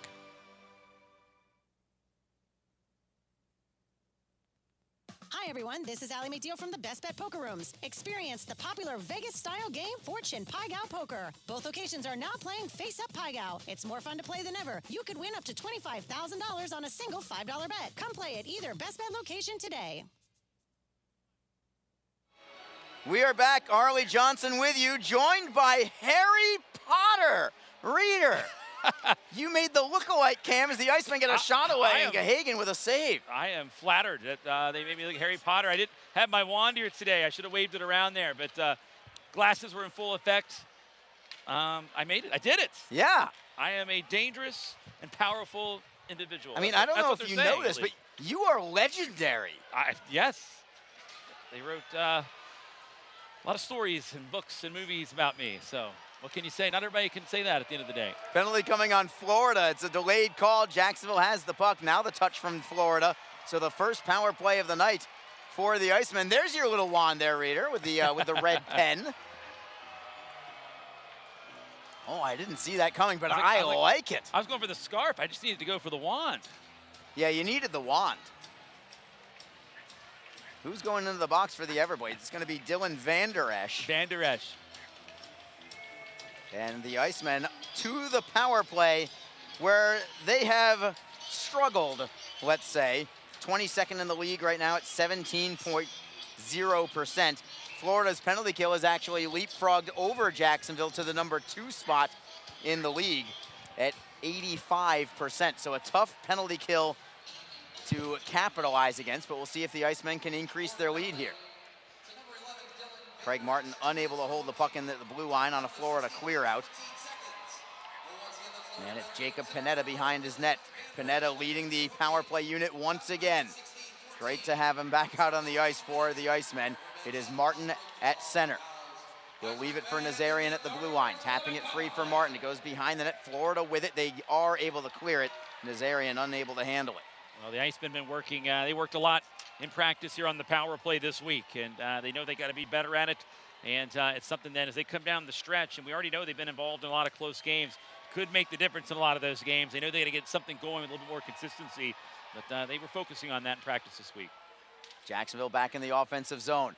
Right circle, it is Pineda on his backhand. He'll stick handle all the way to the goal line, taking it behind the line and then around the wall. It is Harris. Still 1:04 on the power play. Harris, snapshot, save is made, rebound is loose. Man got taken down for Jacksonville. Lynch wants a penalty call. He is chirping at Jack Young, the referee, but he's not gonna get the call. And the Icemen track it down in their own zone. Pineda heads to the bench. Second power play unit is now on for the Icemen. It is Elmer, stick handling away from McCarron. Great shift around another man. He's over the blue line. He'll curl at the half wall and feed it to the line for Fortunato. Wrister in a screen. Save is made. No rebound as Gahagan scoops that one up. Had it caught between his blocker and his body. And a faceoff will come to his left. 37 seconds to go on the power play for Jacksonville. Just 2:22 to go in the second period. And the Icemen still on top by 1. 2-1 is your score. Not much happening here. Jacksonville, though, can start with this face-off. Lodemeyer, one of the better face-off guys in his team. Get this straw and they get the thing set up here. They do. Fortunato for Hadfield. Hadfield got double teamed. Here come the Everblades. Aliardi with McCarron. Hadfield trying to come back to prevent an odd man rush, and with the help of Elmer, they do. Here come the Icemen right back. It is Lodemeyer over the line for Hawerchuk. Hawerchuk waits for a trailer. He finds one. It's Hadfield, left circle. Toe drag, and a wrister goes over the crossbar. And it comes all the way back out to the Jacksonville line. But I love the move there from Hadfield. Yeah. Really created some space with that toe drag. 5 seconds on the power play. Jacksonville right back in the offensive zone. Lodemeyer, double teamed, man goes down, puck comes free. The Icemen get it back as teams go to full strength. Lodemeyer playing it underneath. It is Elmer. Elmer tries to stick handle away from a man. Takes it all the way to the top of the circle. Gives it up to Van Der Esch. Van Der Esch clears to the Jacksonville line. Elmer looking to work it free. He does get it loose. It's knocked into the zone by Ben Hawerchuk for the Icemen, and a line change with 1:22 on the clock. Jordan Sambrook controls for Florida.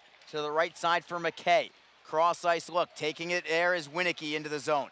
Looking to the left. Still holding. He'll take the shot. It's blocked in front. Cleared away by Jacob Friend. He'll outlet it ahead. Looking for Martin. It's out of his reach. It was actually a great outlet pass. I think Martin just didn't handle it well. And it ends up being icing against Jacksonville with 1:04 to go. Yeah, it was a good outlet there. Just Martin could not get a piece of it. Results in an icing there. Even if Martin had caught that one, obviously would have avoided the icing, but Florida did a pretty good job getting back. He would have to have made another play to get some space and separation. They probably would have attacked him pretty quickly. So the faceoff back into the Icemen zone, and Jacksonville comes away with it. Penalty coming. I think this is on Florida. Right off the draw, slashing is the call, and I am fairly sure this is on Florida. Florida was the team that touched the puck. The Everblade door is open. Yeah, it's gonna be Blake Winicky going into the box for slashing, and back-to-back power plays now for Jacksonville. In a spot where you really want to cash in. You never feel comfortable when you have a 1-goal lead against anybody, let alone a team like the Florida Everblades. No, certainly not. And you go back to Sunday, 4-0 lead wasn't enough, but obviously this is something that the team's learned from, they moved on from, but you're right, you'd like to get one more goal here, and obviously at this juncture in the game, if you can do it before the final 58.7 seconds expires, you really take a big momentum shift into the second break with you, so we'll see what Icemen can do with it here. If not, it'll carry over to the third. Florida wins the draw, they'll clear it out. Broussard taps it forward for Pineda, knowing that there's only so much time left in this period, but still enough to work with. Pineda chips and chases. He got tripped up on his way down, though. Florida wins the puck, and they will clear it off glass and out. Ends up out of play, so Jacksonville actually catches a break there with the clock stopping and getting an offensive zone draw with 41.8 seconds to go. Yeah, Broussard was pointing at where the puck went. I think he was trying to say either one of two things. One, it hit somebody there and he wanted to alert somebody, but he wanted to say maybe that thing cleared perfectly out of the zone because it came out of the defensive zone. That would have been a delay game penalty. He might have been lobbying for that as well. Yeah, Everybody's okay, by the way. The usher went down to check. Oh, that's good. Jacksonville wins the faceoff as well. It's Panetta to the right side. Harris playing it underneath. Looking to center is Lynch. He was defended well by Masella. Puck is tied up behind the Florida net. Harris tries to dig the puck free. 3 men in deep for Jacksonville. McCarron trying to keep the play moving for Florida, and McCarron does work it around the wall. Foot race for the puck. It does go out to center ice. Panetta tries to knock it free from Pendenza. It goes all the way back into the Jacksonville zone. Panetta finally turns on Pendenza. One final rush for Jacksonville. 10 seconds on the clock. Martin through center. Weaves around a man. He's over the blue line. Feeds Nazarian. 5 seconds to go. Slap shot. Save is made. Clock stops with 2.3 seconds to go. That was a good mad dash in the closing seconds there for Jacksonville. But Gahagan preventing the hat trick bid from Aaron Nazarian. Jacksonville with 2.3 seconds to go. Most teams don't do this, but I wonder why not send Francois Brassard to the bench for a 6th attacker here with a few seconds to go. Florida's not going to be able to clear it the length of the ice and put it in the net in 2 seconds. I would agree. Yeah, it's one of those things you could always consider in that situation. And someone said 2.3 seconds isn't enough, but they always said the old, I think the trick was, if you try jumping on a burning stove and put your hand underneath your legs there for 2.3 seconds, yeah, it would seem like an eternity. Yes. I remember hearing that old comparison, but you're right, in that situation, that's a pretty fail-safe situation. Maybe you can overload one side. If you can get the draw over, who knows? On that last faceoff, nothing transpired offensively for Jacksonville, but Florida's centerman, Zach Solo, got banged up on the play. He is slow to get up, and now he's pointing at one of the Icemen players as if something happened to him. There was no call on the play. Solo is up on his feet, and he is walking to the locker room right now. I don't know what could have possibly been. It looks like he's none the worse for wear. Yeah, but he was definitely banged up on that faceoff to end that second period. Yeah, he had some words, and Travis Howell had some words back. Then that brought Kyle Newber to say something to Howell, and the two of them had a quick little chat, shrugging shoulders like, all right, so something to look out there between the two tough guys of their respective clubs. Not much for the physical stuff tonight because the points are just too important. And the Icemen have the lead. They've got 20 minutes left to go. They've been great with the lead going into the third period this year. And they will need to be great again against a very good Florida club. Jacksonville trying to win this one in regulation. It is important that they do it in 60 minutes. Every point possible that they can get and every point that Florida doesn't get is going to be an extra benefit to Jacksonville. It was 1-1 after one. Aaron Nazarian scored just 2:54 into the game for the Icemen. Florida responded. Jake Jaremko the goal, his 14th of the year at 4:24. Jaremko then just a couple minutes later removed from the game because he was not in the lineup card, but because it wasn't noticed until after the goal had happened, until play had resumed, and after it happened, the goal from Jaremko stands even though he was not in the lineup card. As crazy a situation as we've ever seen here, but the goal stood, and it was 1-1 after one. Jacksonville in the second period gets the go-ahead goal. Same guy, Aaron Nazarian. Same assist, Craig Martin as well, although he had the only assist on the second Nazarian goal. Brendan Harris also had a helper on the first Aaron Nazarian goal. This go-ahead goal from Nazarian in the second period was at 6:04 of period number 2. Shots on net in the second, each team with 9 apiece. Through 2 periods, it's Florida with 20 and Jacksonville with 16. Oh. We will take a break and return in a moment. When we do, we're going to have Barry Schickling and ECHL Week. Feel the heat. We'll be back in a moment. It's 2-1 Jacksonville after 2 periods. This is Jacksonville Icemen hockey. Tonight's game is brought to you by the ECHL, celebrating its 34th season of affordable family entertainment. The ECHL would like to recognize the following league sponsors: AMI Graphics, official signage provider; Athletic Knit, official jersey supplier; Baron Rings, official championship ring supplier; BFL Canada Insurance and Sutton Special Risk, sponsors of the 2022 ECHL Hall of Fame induction ceremony; Flow Sports, the exclusive streaming provider of the ECHL; Geico, official auto insurance of the ECHL; The Fairley Group, official commercial insurance provider; Handbid, the official mobile auction app; Honig's, the official partner of the ECHL officiating team; Howie's Hockey Tape, official hockey tape and lace provider; In Glasgow, official puck provider. My Grey Group, your source for game-worn jerseys. Sideline Swap, official online marketplace of the ECHL. And Warrior, exclusive on-ice equipment provider of the ECHL and title sponsor of the 2022 ECHL All-Star Classic. Catch all of the ECHL action live in high definition by logging on to flowhockey.tv.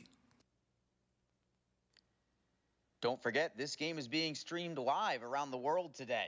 Go to flowhockey.tv to catch all of the Iceman action and archived footage of the event. Flow Hockey is the live streaming home for the Icemen. Get the Flow Sports iOS and Android apps to watch the event live and on the go. Upgrade to a pro subscription and you can gain access to premium content on all Flow Sports sites. This includes more than 1,000 live events, original documentaries, exclusive training, and technique videos, and much more. Follow Flow Hockey on Twitter, Facebook, Instagram, and YouTube to get the latest news and updates from the Icemen and other upcoming Flow Hockey events. Flowhockey.tv, the new streaming home of the Jacksonville Icemen and the ECHL. Just be positive. Your Community First Mortgage champions make sure you get a great rate, a quick close, and can save you about $3,000 in closing costs. Apply at communityfirstfl.org. Community First Credit Union. Just be yourself. Federally insured by NCUA, Equal Housing Lender.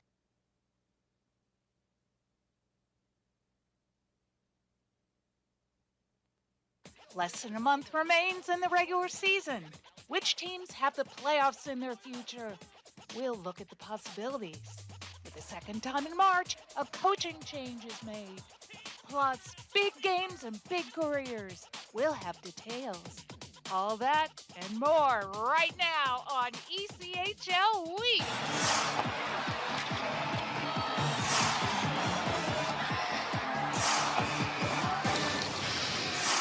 Hello and welcome to another edition of ECHL Week. This time we come to you from Huntington Center in Toledo, Ohio, home of the Toledo Walleye. Less than a month remains in the regular season schedule. Time to check out how all the playoff races are shaping up. The Kelly Cup playoffs are scheduled to begin the week of April 18th. Between now and then, all 16 postseason spots will have to be locked down. Let's check out the teams which are looking good in terms of preparing for the playoff party and which teams still have work to do. In the Eastern Conference, Reading and Newfoundland, at the top of the North Division heap all season, look as if they'll join the South Division pace-setters Atlanta, Florida, and Jacksonville in extending their seasons beyond the third week of April. It would take major efforts from multiple teams below them in the standings to change that. In the Western Conference, only division frontrunners Toledo and Utah have that kind of security. So, if those 7 teams are in, that means 9 more positions are open. There are more questions than answers about which teams will claim those berths, the top 4 spots in each division. In the Mountain, Rapid City is in decent shape if it continues its recent strong run. But Idaho, Allen, Tulsa, and Kansas City are close enough that if any of them put a decent winning streak together, that will probably be enough to propel them into the playoffs. The Central is also logjammed. Defending champ Fort Wayne, currently in second, has put some distance between it and the pack. But Wheeling, Cincinnati, Kalamazoo, and Iowa range from 6 games to 1 game over 500.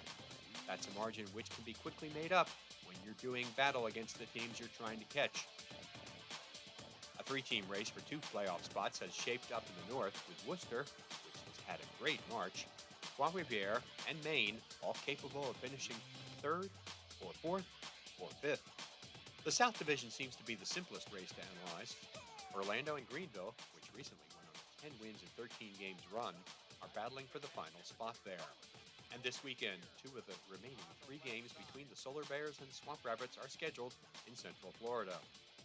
Odds are whichever team fares best in these head-to-head matchups will earn that opening round task against the eventual South champion. Remember that, with just a few exceptions, all of the remaining games on the schedule feature intra-divisional battles. That means that even if your team is accruing points, chances are that others nearby in the standings may be collecting some too. Of course, we'll let you know where things stand in upcoming ECHL Week shows, but don't forget to follow our social media accounts for timely updates, including when teams clinch playoff spots, which could start happening as soon as this weekend. Now that the National Hockey League trading deadline has passed, ECHL teams are also working toward finalizing their rosters. And this Thursday, March 31st, is the final day for ECHL teams to make deals. Although many trades have been made over the past few weeks, you can be sure that at least a few more will be agreed upon leading up to the 3 p.m. Eastern Time finish line. Remember, our annual trading deadline show, in which we'll recap all the moves made during the final week of player swapping, will debut on Friday, April 1st at 2 p.m. Eastern Time. Don't miss it. At the start of this season, there were 9 teams with new head coaches in the ECHL. Here's a conversation with another one of them, Scott Burt of the Rapid City Rush. Things have gone pretty well for Burt and the Rush so far, and under his guidance this season, Rapid City is looking to earn a Kelly Cup playoff spot for the first time since 2015. Burt's happy he's finally made it to a head coaching role. Well, it's been a long time coming. I've been an assistant in the Western League for 6 and 2 up in Alaska in the ECHL, and then obviously 2 in Idaho. So a long time coming. Learned from a lot of good, outstanding head coaches that had a lot of knowledge. It's kind of what I've expected. You know, when I left Spokane and went to Idaho, it was an opportunity for myself to get back in the pro game, you know, understanding being a player for 13 years, then obviously coaching and getting back into it. So I knew it was coming, just a matter of time, and everything has been exceeding expectation. ECHL coaches are asked to help players develop and win games too. Burt's been successful in both areas so far.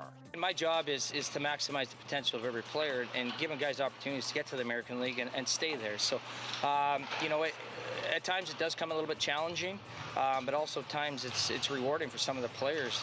Guys such as Stephen Bayless and Logan Nelson haven't had the opportunity to get to the American Hockey League, and those guys getting those opportunities. So we've had a fluctuation of players up and down, and it's been good for our group. It puts certain players in different situations where we as coaches get another look at. Can they do that? Can they not do that? Can they play in this area? Can they not play in this area?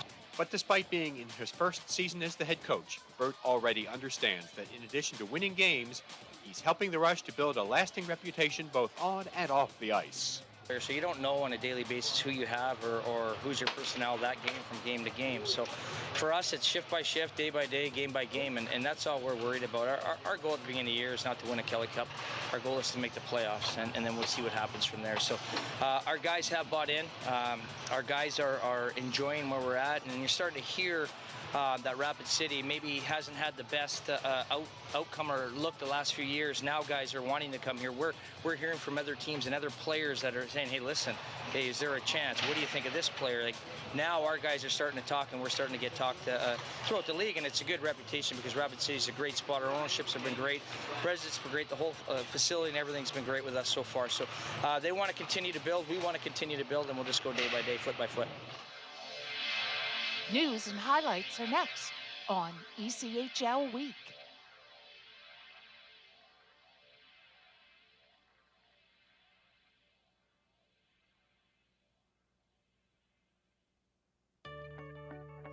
Thinking of selling your home? Now is the perfect time. Few homes are available for sale, and this increases the competition. Many homes are selling above asking price. Buyers are offering seller-favorable terms, few contingencies, closing dates that meet sellers' needs, large down payments, or all-cash offers. Want to know what homes like yours are selling for? Contact Will Springer today.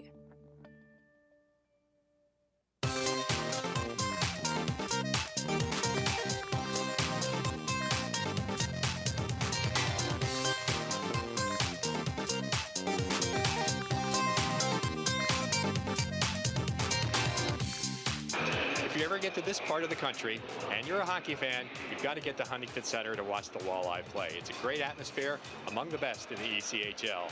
Now let's check out news from around the league. For the second time this season, a mid-season change has been made behind an ECHL bench. The Indy Fuel and Doug Christensen, who joined the team in 2019 as its third head coach, have agreed to part ways. Duncan Dalmeo, who had been the team's assistant coach, will finish the year as the Fuel's interim head coach. Prior to his arrival in Indy, Dalmeo spent 2 seasons as an assistant coach with defunct Brampton. The longtime player was ECHL Defenseman of the Year in 2001. Named to assist Dalmeo for the rest of the season is Cole Bell, who moves to the pro ranks after coaching junior teams in Maine. Indy's been close, but has had trouble getting to 500 for most of the season. With about a dozen games to play, the Fuel still needs to pass 3 Central Division teams to qualify for the Kelly Cup playoffs. South Carolina also made a coaching change in March. Defenseman Jacob Vanetta, who was involved in an on-ice racially charged incident in January, has re-signed a contract and returned to Jacksonville. Vanetta, who was originally suspended for the rest of the season, successfully completed a learning experience conducted in conjunction with the National Hockey League's Player Inclusion Committee. As such, he was permitted to apply for reinstatement. He returned to the ice for the Icemen on March 18th.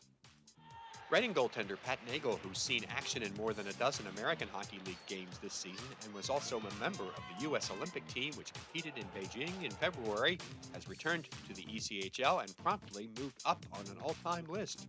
In the last 2 weeks, Nagel, who's in his 11th pro season, has achieved both his 200th ECHL victory and ascended to number 3 in all-time ECHL wins by a goalie.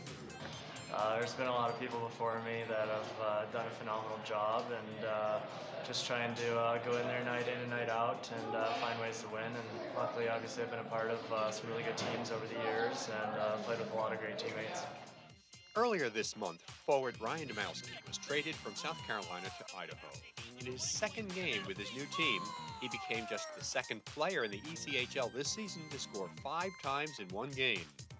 In Idaho's 6-1 win over Mountain Division leader Utah, the only steelhead goal Domowski didn't score, he assisted on his first pro hat trick. In 34 seasons of ECHL hockey, Domowski's the 32nd player to score 5 times in one game. The league record is 6. Bonjour, je suis Cédric Mormini des Lions de Trois-Rivières et vous regardez ECHL Week. There have been some great games around the league in the last week. Great games mean great highlights. Let's check some out. Watch how the Atlanta Gladiators move the puck around on the power play prior to this goal by Cameron Null. It's 3-2.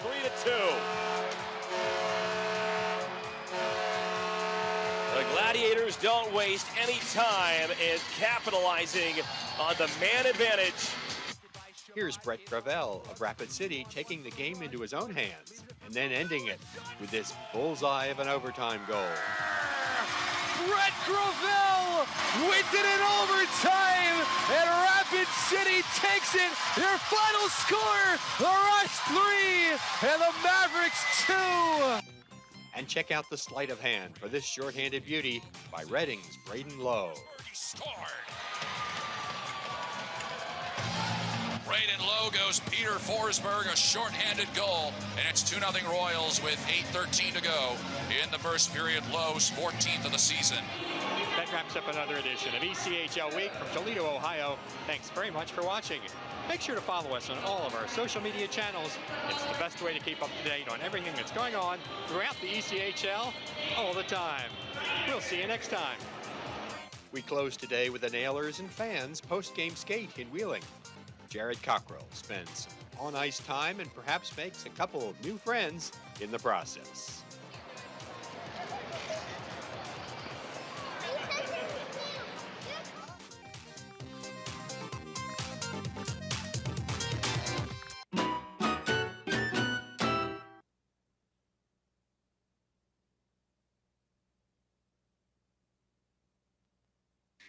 The Jacksonville Icemen offer discounted tickets for groups of 10 or more. Whether it's a company outing, a group from your school or church, or just a gathering of friends, the Icemen can help you set up a night of fun at a discounted cost. Other benefits include an intermission ride on the popular Fan Zam, a post-game group photo, or take a shot on net after the game. Ticket fundraisers are also available. For more information, contact the Icemen office at 904-602-PUCK. That's 904-602-7825, or visit us online at jacksicemen.com. Icemen Hockey, feel the freeze. After 2 periods of play, the Jacksonville Icemen have a 2-1 lead over the Florida Everblades. Jacksonville will begin the 3rd period on a power play as well, though I have 1:02 remaining on that man advantage. Let's go to the ECHL scoreboard here, Reader. The one to really watch tonight actually hasn't even started yet, but it's a critical 3-game series between 2 teams that I'm not even sure if it can be argued that the Atlanta Gladiators and the Rapid City Rush are the two hottest teams in the entire ECHL. I believe both of them have only lost 2 games out of their last 14 or so in regulation, and they are going up against each other 3 times, all in Rapid. Atlanta at Rapid City. That starts in about 10 minutes. What a critical weekend that is for both of those teams and the teams that are impacted by those teams. Yeah, it's going to be obviously you mentioned 2 of the hottest teams in the league going head-to-head. And boy, that is a tough matchup for Atlanta to have to go to the road this time of year to play a team that's playing that well. Could be advantageous for both these teams, the Everblades and the Icemen. So no score in that one. I suppose check your ECHL app after this game ends to see if the Icemen can gain some ground on Atlanta and see how that goes. But they play tonight, tomorrow, and Sunday, all 3 of them in South Dakota. Elsewhere around the division, another huge matchup. I'd actually say it's an even more important game to those 2 teams than it is to Jacksonville and Florida. Orlando hosting Greenville tonight in a battle for 4th place. They'll play each other tonight and Sunday, and Orlando has the lead 3-1. 15 minutes left in that game. Orlando trying to hold off Greenville for 4th place in the South Division. Puck is down. Jacksonville is on the power play. Chipping it off the boards and into the zone is Pineda looking for Lynch. Lynch off the end boards. Pineda tracks it down. He couldn't locate the puck. He gets it back. Then it's stolen by Florida and cleared out to center ice, and the Everblades still with possession. It's Pendenza over the blue line, stops at the circle, tries to throw it in front. It's redirected into the corner by the goaltender, Francois Broussard. Jacksonville still has 27 seconds to go on the power play. Another steal by Florida at the blue line, and the Icemen have to reset at center. Harris for Pineda. Pineda with a drop pass. It is Craig Martin to the left for Harris into the zone. Back for Martin. Martin centering feed. Harris had his stick held by Masella. The Icemen get it right back. It is Lynch with the forehand, deflected out of play by McLaughlin. Lynch needed to pull the trigger just a split second earlier. 1 second left on the penalty to the Everblades. And Luke Lynch just couldn't quite find the handle in time. No, and he got a little bit of a bump there. I think he kind of shot it off balance too, and that's what sent it sky hooking out of play. And we were talking about how good the Icemen's penalty kill has been. I mean, obviously Florida's been right up there too, Arlie. Very stingy penalty kill unit. They're number 1 on the road at 88% away from Hertz Arena. That's an incredible number. So, they've actually been a better team on the road, even just from a record wins-loss standpoint, than they have been at home ice this year. But their PK at 88%, that's pretty significant. Well, they killed off that one as well. Teams are at full strength. Jacksonville has the puck, but it's in their own end. Zach Berzola leading the charge. Gains center. Tries to tap it over the line, but it's broken up there by McLaughlin. The Icemen get it right back at the red line. Derek Lodermeyer forehanding in. Masella first on the puck for Florida. He's been quiet tonight. Feeding it to the left for Winicky. Now it's McLaughlin for Winicky over the blue line, onside on the left. Winicky, sharp angle shot. Broussard got a piece of it. Comes back to the line. McCarron with a bomb. Save is made. Rebound popped wide by Winicky. And the Icemen get it off the end boards. It is McCulchuk up ahead to the right for Sternshine. Sternshine by himself. Team needs a line change. He'll just poke it in deep. And Jacksonville does get the line change that they needed. Everblades with the puck behind their own net. 2 minutes gone by in this 3rd period. It's 2-1 Jacksonville. Florida gets the puck to center ice. Aliardi drives it in. Broussard gloves it down. It would have gone well wide. Broussard nearly lost the handle. Florida almost stole his clear-out attempt. The Icemen fortunate to get the puck into the Everblade zone. It's Gahagan off the end boards. Sambrook feeds it up the right side for Aliardi. Cross ice it is LeBlanc. LeBlanc to center. He'll work it in on the forehand. There's again Broussard leaving the puck for Fortunato. Fortunato up the wall, but not out at the blue line. It's held in. Wrister from distance. Gloved easily by Broussard, and the faceoff comes to his left. Florida is out shooting Jacksonville 22-16 in this game. The Icemen typically outshoot their opponents. That is not the case tonight, but thanks to Aaron Nazarian with a pair of goals, Jacksonville does have the lead right now. You know Florida's going to come at the Icemen with their best effort here in the 3rd period. And so Jacksonville is going to have to give it their equal best to stay on top on this one and look to win it in the first 60 minutes rather than have it go to overtime. These two teams have gone to overtime 6 of the 8 previous meetings this year, which is absolutely remarkable. Florida into the zone. Great play by Victor Hadfield to knock a puck out of midair to prevent a rush there from the Everblades. Now it's Harris from center. He'll softly knock it into the Everblades zone. McKay gives it up. Bouncing puck, trying to knock it out of the air was Nazarian. Now he lets it go for Hadfield at the blue line. It is still in the zone. Nazarian candles away from a man. Centering feed goes behind Martin. Hadfield with a bomb, kicked aside by Gahagan on a slapper from 55 feet away. And the Everblades do get it to center. They'll flip it in. Berzola didn't allow it to go deep. He gets it right back into center ice. Good lead feed for Sternshine, who will forehand it in.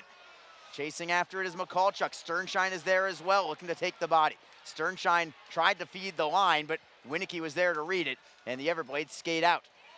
Winicky pushed off the play. Huge hit from Jacksonville. Jacob Friend on Blake Winicky. The glass is still rattling as the Icemen take it into the offensive zone, only to give it up to Florida. But what a hit from Jacob Friend. Good to have him back here in downtown Jacksonville. Oh, we've missed that. I mean, he hits just about as well as I've ever seen of anyone. I mean, just big, crushing, clean hits. And, boy, rocked Winicky that time there along the boards. Jacksonville gets to center. They'll play it in deep. Nothing fancy right now from the Icemen with the 1-goal lead. 15:47 on a running clock in the third period. Florida up the left side. McEnany knocks it away from one man. Bouncing puck in the neutral zone. Kick to the Jacksonville line. Played right back out by McEnany. And the Everblades now have it in their own end. It's Sambrook. Stick handling away from Howardchuk. Gains the blue line. Sambrook trying to go wide on Fortunato. Fortunato forces him deep. Jacksonville plays it up the wall, but it's stolen by Florida. Unable to get the shot away. Fortunato with a good read on that pass intended for Joe Pendenza. Jake Elmer, aerial feed, kicked aside by McKay. And the Icemen now in their own zone once more. It is Elmer chipping it up the wall. McLaughlin for the Everblades. D to D for McKay. Leads it up the right side, knocked away by the Icemen at center. Lynch starting a rush. 3-man attack for Jacksonville. Lynch will play it in. He needed a line change himself. Now it's Martin moving in on the forecheck. But an easy break out of the zone from the Everblades. Peterson right up the middle, looking for an opening feed. What a play, but a penalty coming on Hadfield. They're going to call tripping on Hadfield. He got the puck, but he got the skate as well of Tyler Nanny, and the Everblades will go to the power play with 14:43 to go in the third period. I like the effort there from Hadfield. I can't argue the call necessarily. Could have gone either way, but not surprised, and I can't say that it's the wrong call there either. But it's the play you have to make if you're Hadfield. You know, you make the sweep check. At least, for first things first, get the puck away from a dangerous area. If you get away with it, great. If you don't, so be it, and you'll have to kill the penalty. That's how it worked out. Face off to the left of Francois Broussard. Jacksonville penalty killing with Derek Lodermeyer taking the draw. Everblades win it. Their third power play of the night. They're 0 for 2. McLaughlin at the left point, playing it into the corner for McCarron. McCarron defended by Friend. McCarron behind the net. It's Pendenza. Back up high for Winicky as a fourth forward. Pendenza gets it back. Shot towards goal, deflected wide, comes back to Florida. McCarron playing it underneath. It is Solo for Pendenza. Pendenza to the blue line for McLaughlin. Walks in, wrister is blocked. Rebound is cleared away. That was a big time block from Derek Lodermeyer, and then Friend finishes the job. 1:25 to go on the power play for the Everblades. The Icemen get a line change on their penalty kill unit. Over the blue line, a steal from Jacksonville, another clear out. It's Zach Berzola this time. All the way down to the Everblade end. Ben Howardchuk penalty killing with Luke Lynch. Your two defensemen, Zach Berzola and Jacob Panetta. McLaughlin over the blue line for Florida. The defenseman rims it around. Lynch gets a piece of it. Can he clear it over the line? Not quite. Bouncing puck. Everblades hold it in. Panetta hustling for the puck. He feeds Lynch. Lynch on his forehand will knock it off the glass and out of the zone. Excellent penalty kill thus far from the Icemen. 44 seconds left to kill. It's LeBlanc for Florida. A drop pass for Aliardi. Aliardi over the blue line. Going 1-on-3. Couldn't get by everybody. A little too selfish there from Aliardi as Friend gets another clear out. Thought for a minute he was going to get through everybody, Connor McDavid style, but Jacob Friend, the last line, didn't allow it. Florida with another clear in. Jacksonville trying to knock it back away, but the Everblades get possession. 14 seconds to go on the power play. Nanny at the right point for Van Der Esch. To the left point, it's LeBlanc feeding the half wall. Peterson, wrister goes well wide. It's going to carry him all the way out into the Everblades zone. That will do it on the power play. No shots on goal on that power play from Florida. They are 0 for 3 on the man advantage. Jacksonville still on top 2-1 with 12:33 to go in period number 3. Florida in their own zone. Feeding to the left wing, it is Peterson. Cross ice look. Delayed offside against Florida. McKay didn't handle the pass, and the Icemen with an easy break out of their end. It is Berzola up the wall, self-pass, gets it over the blue line and plays it in deep. He'll continue along. Florida gets to the puck. Howe with a big hit. Gets the turnover. Nazarian jams at it. Still loose at the top of the crease, and Florida curls away with it. Great work there from Travis Howe, and he nearly stole another puck in the offensive zone as Howe tried to set up Nazarian. Nazarian's had at least 3 chances at a hat trick. He's got both goals tonight for Jacksonville, and again, a couple more opportunities beyond that. Here's Howe trying to go cross ice, but the pass was deflected away by the Everblades. Here comes McCarron looking for McDonald. The puck eludes him. Jacksonville flips it out safely to the Everblade line. McLaughlin, left side. Up the boards for Solo. He'll wrist it in behind the net. Broussard got a piece of it, but not enough to maintain possession of it. Jacksonville still with control, though. It's McEnany up the left side. Nazarian tries to work the puck free from Winicky. Nazarian cannot get it away from McCarron. It's held in. McCarron at the blue line. Taps it to the right for Sambrook. Winicky gives it back to Sambrook. His pass is blocked, but it comes right back to him. McCarron with a drive. Blocked in front, never reached the net. McEnany slides it up the left side. It is Howe chipping it up the boards and just by McCarron and out to the red line. Everblades right back in. Winicky loses it. Well done defensively by Jacksonville. Sternshine up the wall, not out yet, but the Icemen get it right back. It's Nazarian up the boards for Lodermeyer. He'll tap it away from Sambrook, moving it into the corner for Sam Sternshine. Sternshine kicking the puck free for Lodermeyer. They'll try the opposite wing. McCallchuk just onto the ice. Works it up the dasher at the line, over the line. The Icemen have to regroup in their own end. It's Panetta up the wall for Sternshine. McCallchuk takes a hit as Florida looks for the steal. They get the puck behind their own net. LeBlanc curls away from McCallchuk. He'll move it cross ice from McLaughlin. The Everblades will deflect in, no icing. Broussard out of his own end. Dangerous play, man gets taken down for Jacksonville. Clean hit there from Florida and a dangerous play from Francois Broussard. Typically very good with the puck, but that's the second time tonight that he's had a kind of dangerous outlet pass right up the middle. Where he was trying to go with it, it was open, wide open, but the gap quickly closed there when those bodies came together, and it hit one of them and sent a little bit of a scramble there. Obviously, Iceman dodging a bullet there. Crowd up on their feet right now as the Everblades lose the handle at the blue line. Now looking for the steal is Jacksonville. Elmer with speed, closes, backhander, saved by Gahagan. It was a beauty. Great work there by Elmer as the Everblades chip it off the glass at the blue line. The Icemen hold it in. Elmer looking for Lynch. Elmer got spilled on the play off the puck, and we've got a whistle. They're both going. They're both going. LeBlanc, I believe, for a trip. Elmer for an embellishment. And we're going to go to break with 9:25 to go. The crowd is beside themselves, wondering as why it's not going to be a power play, but it's going to be 4-on-4 hockey when we come back. 2-1 is your score. Jacksonville has the lead. This is Jacksonville Icemen hockey. Tonight's game is brought to you by the ECHL, celebrating its 34th season of affordable family entertainment.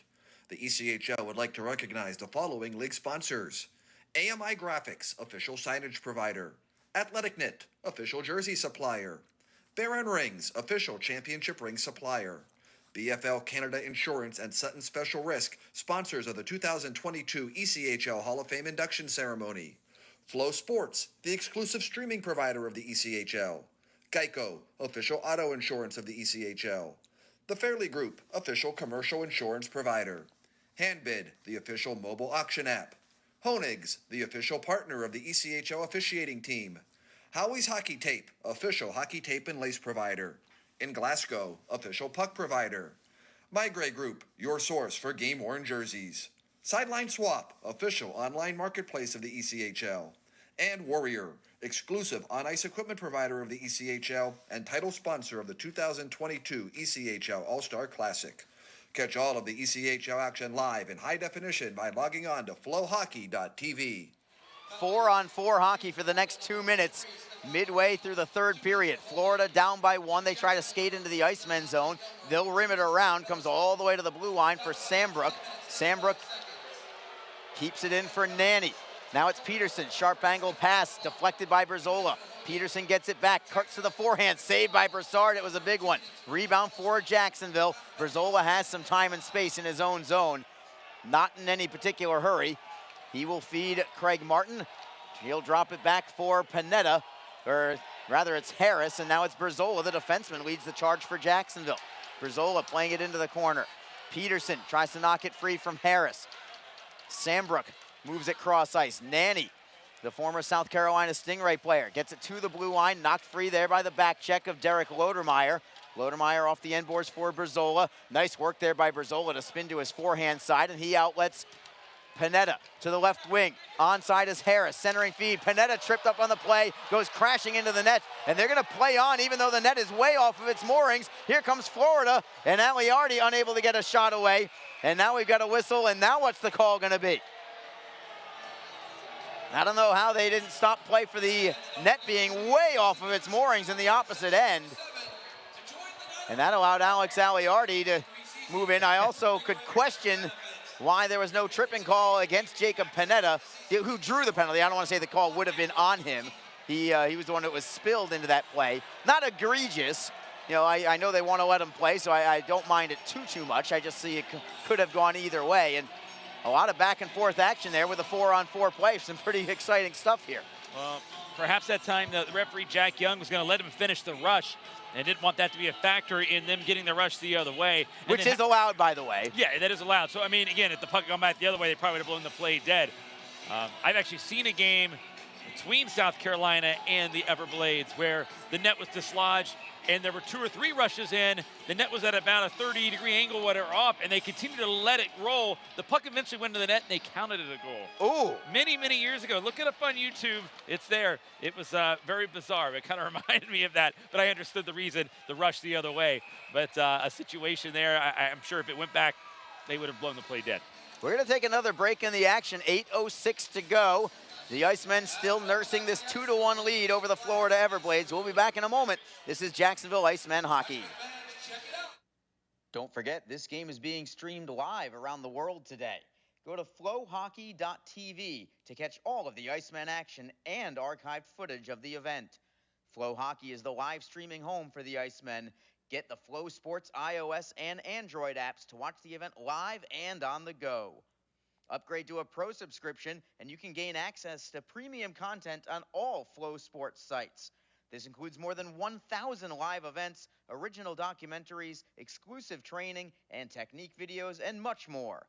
Follow Flow Hockey on Twitter, Facebook, Instagram, and YouTube to get the latest news and updates from the Icemen and other upcoming Flow Hockey events. Flowhockey.tv, the new streaming home of the Jacksonville Icemen and the ECHL.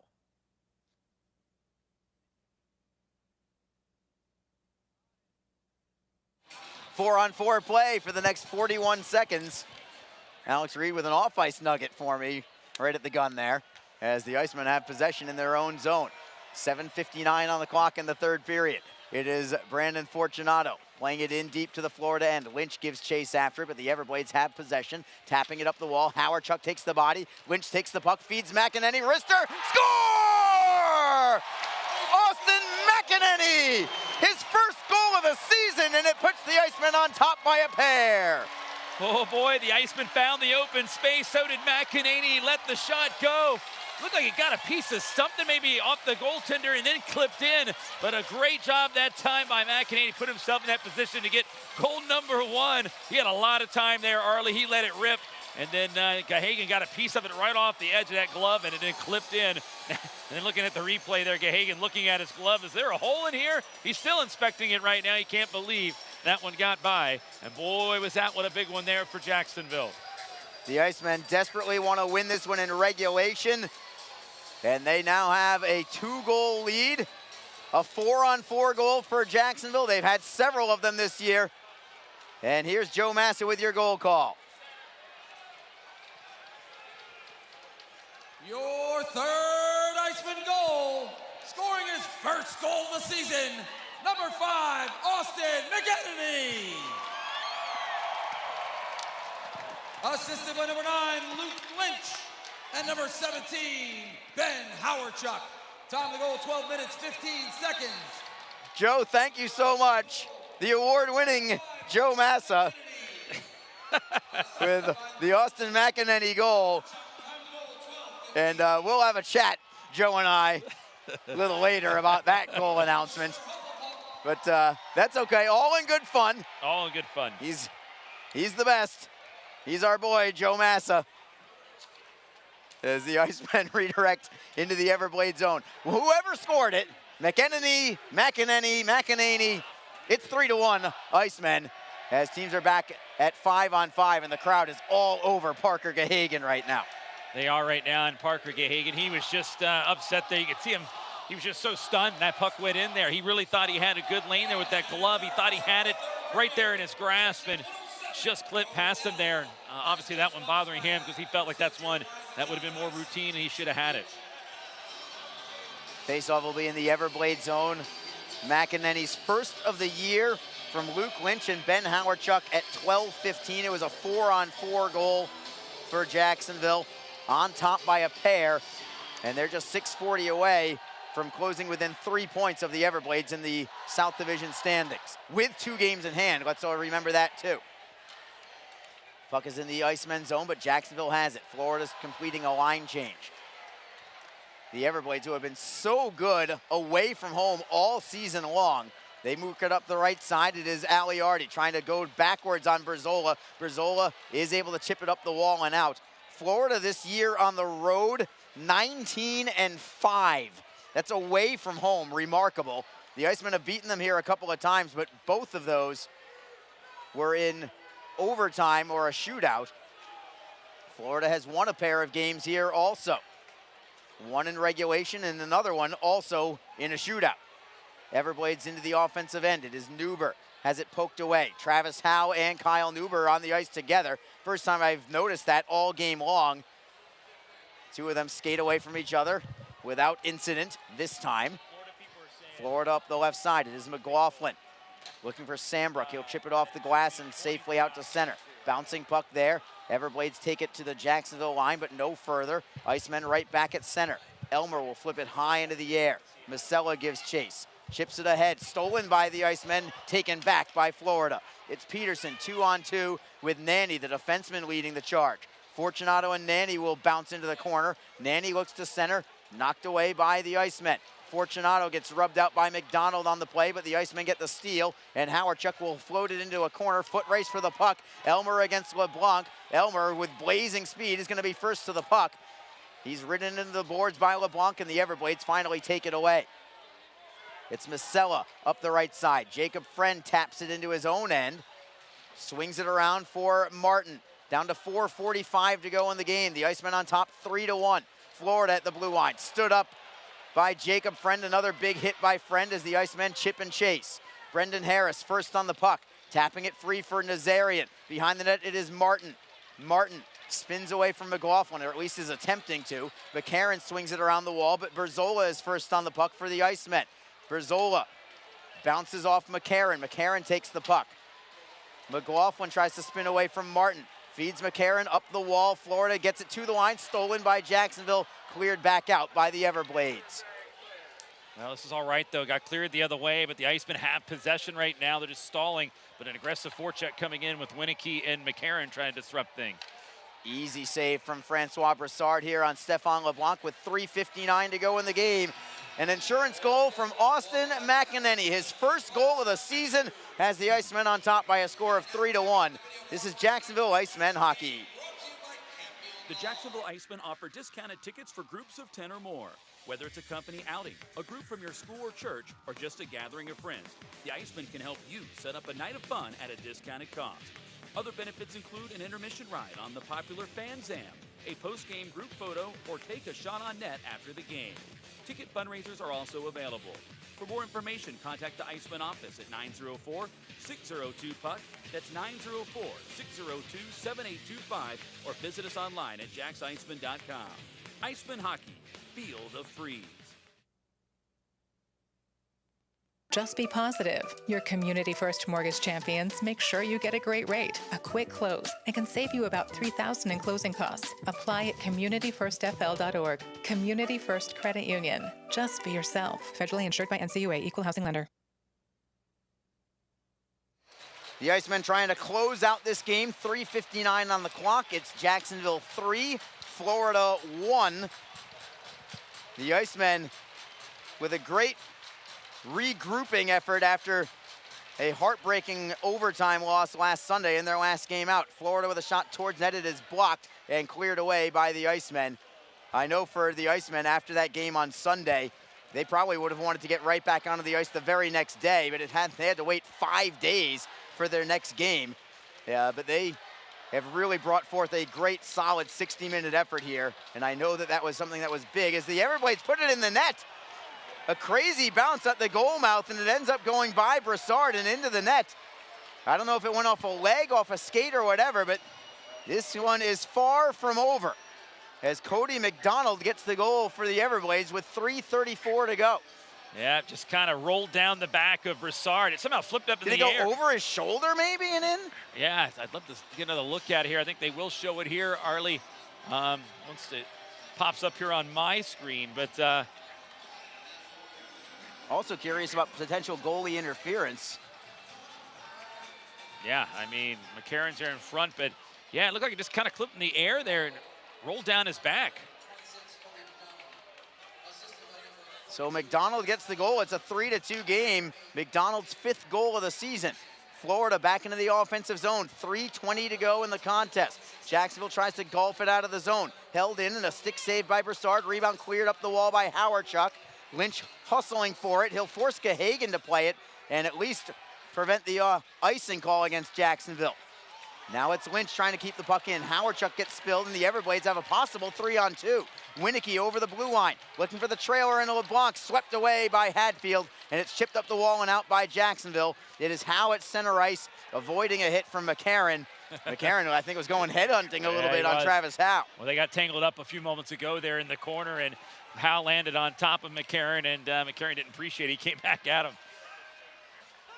Florida at center ice. It is Nanny over the blue line. Left wing side, Rister is blocked. Well done by Berzola. Looks for an outlet pass. He'll just flip it ahead to center. Nazarian gets it to the Everblades zone. It is Peterson in front of his own net. Off the wall. Martin looks for the steal at center ice. Tapped away by the Icemen. Trying to chip it ahead. Bouncing puck. Sambrook takes over for Florida at his own blue line.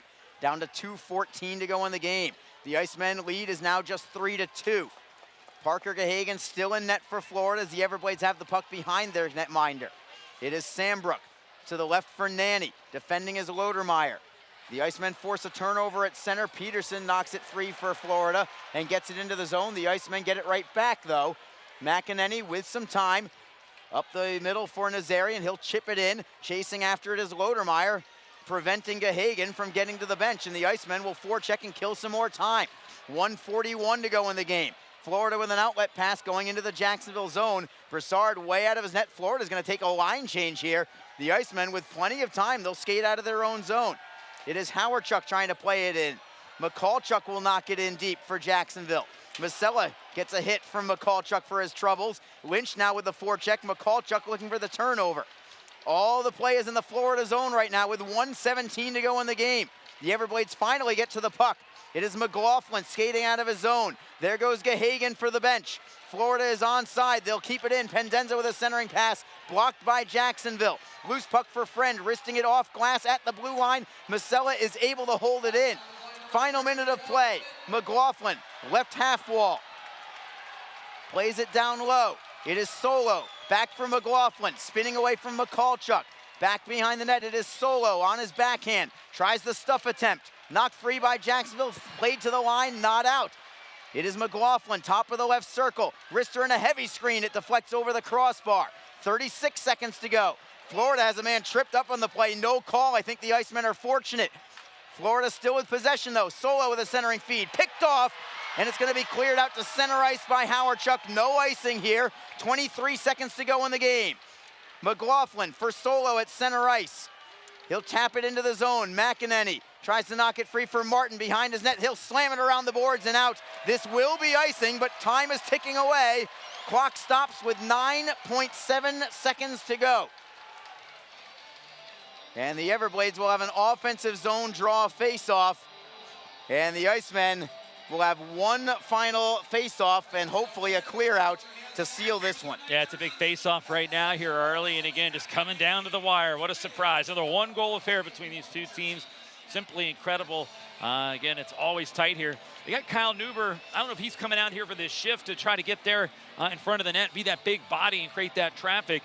They do call timeout. Brad Ralph wants to talk things over here with this club to try to find the play that might even up this game, and that also allow the Icemen to counter here with the defensive strategy here to at least get the clear down the ice. You know, one more face-off win and clear. If the Icemen don't score on that clear, that would do them a pretty good amount of work here. I'm not saying it's going to kill off 9 seconds, but would really, really do this team pretty well here if they can get that done. Yeah, it's really going to come down to the face-off here. I'm a little curious to see where Florida chooses to have the face-off. Because it was an icing call, it's their decision. Yeah. And they're going to want it to their strong side, but I think their strong side might also benefit Jacksonville. Right now, the puck is to the left of Francois Broussard. That should mean it is on Derek Lodermeyer's strong side. He's the guy that is always counted on for Jacksonville. And if you ask Derek Lodermeyer which face-off dot he would want it on it, it's also this one.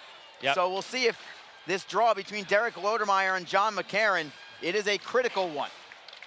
You can't allow Florida to win it cleanly. At minimum, Derek Lodermeyer wants to try and tie it up. Puck is down. Florida does win it cleanly. It's McLaughlin with a wrist shot. It is blocked. Rebound goes wide from Winicky. Looking to center is Aliardi. Can't get it away. Friend will knock it out of the zone, and that will do it. And the Icemen hang on, and they have beaten Florida. 3-2 is your final score, and after the whistle, McCarron with a rabbit punch at the face of Derek Lodermeyer after the whistle. Jack Young, the referee, saw it. I'm not sure if it's going to amount to anything here. Probably not. Yeah, Lodermeyer with a nice little grin at McCarron as he skates off to the locker room. Travis Howe throwing his helmet down the tunnel after the victory for Jacksonville. I don't know what that's all about. I imagine it's out of excitement, or maybe something happened after the whistle with him also. Either way, the Icemen get the job done, Reader. A 3-2 regulation victory, and Jacksonville is within 3 points of Florida in the South Division standings. Yeah, big 4-point swing, and it goes in favor of Jacksonville here tonight. And the key here for Jacksonville, they win this game in regulation. It's so big here, and they take round one on the weekend. So great job here by the guys here today, as the Harry Potter jerseys brought the team a little bit of magical luck here today. I mean, we had a lot of magic. We had an illegal player who scored a goal, an eligible player, I should say, that scored a goal. So that's some of the wizardry there that the Everblades came with here today. But again, all kidding aside, another well-played hockey game between these two teams, and Jacksonville coming out on top with a big victory here, 3-2, and handing Florida its first loss in their last 6 games. They were 4-0, 2-0 coming into today's play, and now suffer that first regulation loss in quite some time. But again, Icemen now pull within 3. They'll have an opportunity tomorrow to pull within 1 of the second place Florida Everblades with another win in regulation here. But getting the first one so big for this club takes a little bit of the pressure off Jacksonville heading into tomorrow and puts it a little bit there on Florida. And then, of course, the way that game ended there, obviously McCarron with a little bit of a swipe, and with Derek Lodermeyer. I don't know if the Icemen will forget about that there, but again, just sets the stage. These two teams are rivals. All this type of stuff happens all the time. So should be a big blast here tomorrow. And we'll see here how things play out here for the 3 stars, which will be taking place here momentarily.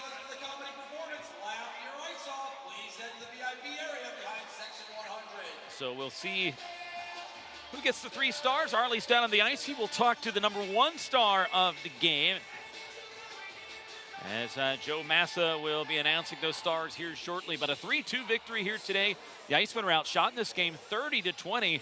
Usually that's numbers flipped. Jacksonville usually the team that holds teams to in the low 20s or high teens, but not tonight. And hats off to the Everblades tonight, doing a pretty good job in limiting the amount of opportunities Jacksonville had. Let's go down to the 3 stars. The House of Gryffindor on winning Wizard Night. Well, was Harry Potter night here, so Team Gryffindor wins today. They were doing it where they basically split up all the teams, or the Iceman team, amongst all the different houses in Harry Potter. 3 stars in the game. And Team Gryffindor wins today. With a pair of assists, number 29, Craig Martin. And Craig Martin, 2 assists here tonight. Now 52 points on the year for the leading scorer for Jacksonville. Your number 2 star, also from your Iceman, with a game-winning goal, number 5, Austin McEnany. Austin McEnany with the number 2 star. He had the game-winning goal here tonight. That 3rd goal proved to be the game winner today. Very well could have been number 1 for that, but we had a guy that had a pretty solid outing here. And your number 1 star, also from your Iceman, with a pair of goals tonight, number 22, Era Nazarian. Aaron Nazarian, a strong game here. 2 goals for him here today, and not to mention actively involved in other opportunities. Had 4 shots on net in the game. He's down with Arlie. Great bounce back from Sunday's game where things didn't go quite the way you wanted it to. Every game is so important right now, though. I know you have to have a short memory and come right back against a team like Florida, and obviously you were able to do that tonight. Yeah, I mean, we just love playing at home. Thank you guys. You guys make it fun for us every night for us. So we love you guys. Let's get them tomorrow. And you have an opportunity to gain 2 more points on the standings in Florida, get that much closer to clinching a playoff spot as well. Talk about the stretch run and just how important these games are, especially with these 4-point swing kind of games against a team that you're looking up in the standings. Yeah, I mean, every point matters this late in the season, and, you know, we're fighting for home ice right now because we want to play in front of these fans. I mean, they're unbelievable. So, again, we just, we're going to focus on tomorrow. Thank you, guys, yeah. All right, thank you very much, Era. Congratulations. Thank you. Joe, back to you. There you have it, your number 1 star tonight, Aaron Nazarian. 2 goals here tonight. Boy, was he good, and continues to just be a force here for this club. Obviously, Icemen were missing him when he was up with the American Hockey League, but glad to have him back right now. Well, let's recap the scoring here as we welcome you to the post-game portion of our broadcast here tonight. Icemen get the win 3-2 here in regulation. Again, that's the key thing. Jacksonville wasting little time, 2:54 in. Aaron Nazarian netting his 10th of the year, finishing off a 2-on-1 set up by Harris and Craig Martin. And it was 1-0 Jacksonville at this point. And then at 4:24, it would be Jake Jaremko for the Florida Everblades, tying the game up with his 14th of the year. Or did he? I don't know, but a little bit of controversy with that situation there. Jaremko getting the goal. It was later discovered that Jaremko was not on the official lineup card for the Everblades, and it was notified to the official and went over to the Everblades bench and talked to Brad Ralph, and they basically told him that, hey, Jaremko has got to leave the game. He is not eligible to be in this game, so his night came to an end. And we talked about the rules. We looked at it. Had the Icemen recognized it right after the goal was scored, so before the puck was dropped on the ensuing faceoff, that goal could have been taken off the board. But unfortunately, it wasn't discovered till about 2 or 3 whistles after the fact the goal was scored. But Jaremko's game came to an end, but he still netted and did some damage. Got his 14th of the year, set up by Joe Pendenza. That made it a 1-1 score at that point. Then at 6:04 of the second period, Jacksonville reclaimed the lead. Another 2-on-1 rush. Aaron Nazarian calling his own number, and nets this one, his 2nd of the game, 11th of the year, set up by Craig Martin, who now has 52 points to lead the team. 2-1 Jacksonville at that point. And then we head to the third period of play, and it would be Austin McEnany getting the tally, his first of the season at 12:15, making it 3-1. That one was set up by Luke Lynch and Ben Howardchuk, and it was a 3-1 game at that point. But then later in the period, Florida refusing to go away at 16-26. A goal would be scored by the Everblades McDonald, his 5th of the year. He would set it right by, I don't know if it came behind the net and rolled down the shoulder in the back of Broussard. Kind of an odd goal, one of those bank shot type goals, and that made it a 3-2 game. McDonald netting his 5th of the year, set up by Aliardi and Avery Peterson. It was 3-2. Florida would pull the goaltender, and it wouldn't matter though here today. The Icemen held them off and will roll off to the 3-2 victory here today. Florida outshot Jacksonville 10-4 in the third, 30-20 in the game, and neither team was successful on the power play today. Florida 0 for 3, Jacksonville 0 for 2. A couple of good penalty kill units doing their jobs here this evening. But Jacksonville gets the win number 35 on the year for the club. They pull within 3 points now of the second place Florida Everblades in front of an announced crowd tonight of 6,636 here at Veterans Memorial Arena, and a big win here, Arlie, as he's back up here. And what can you say? Good bounce-back game for Jacksonville, and more importantly, the 4-point swing battle goes in their favor today. And boy, they really swing you right up pretty quickly. It's a huge difference, and you know, to be able to get this job done in regulation as opposed to having it go in overtime, but don't underestimate the importance of that here. If you're going to catch Florida, you kind of need to do it a couple points at a time right now. Even if you had won this game in overtime, you take the win, obviously, don't get me wrong. Yeah. But you know, you need to kind of get them a couple at a time right now against Florida. There's just not enough time. Yeah. You know, right now, Jacksonville only has 12 games left in the season. Florida has 10. The Icemen are 3 points behind Florida, but that could be a difference maker there, that one extra point, getting this job done in regulation.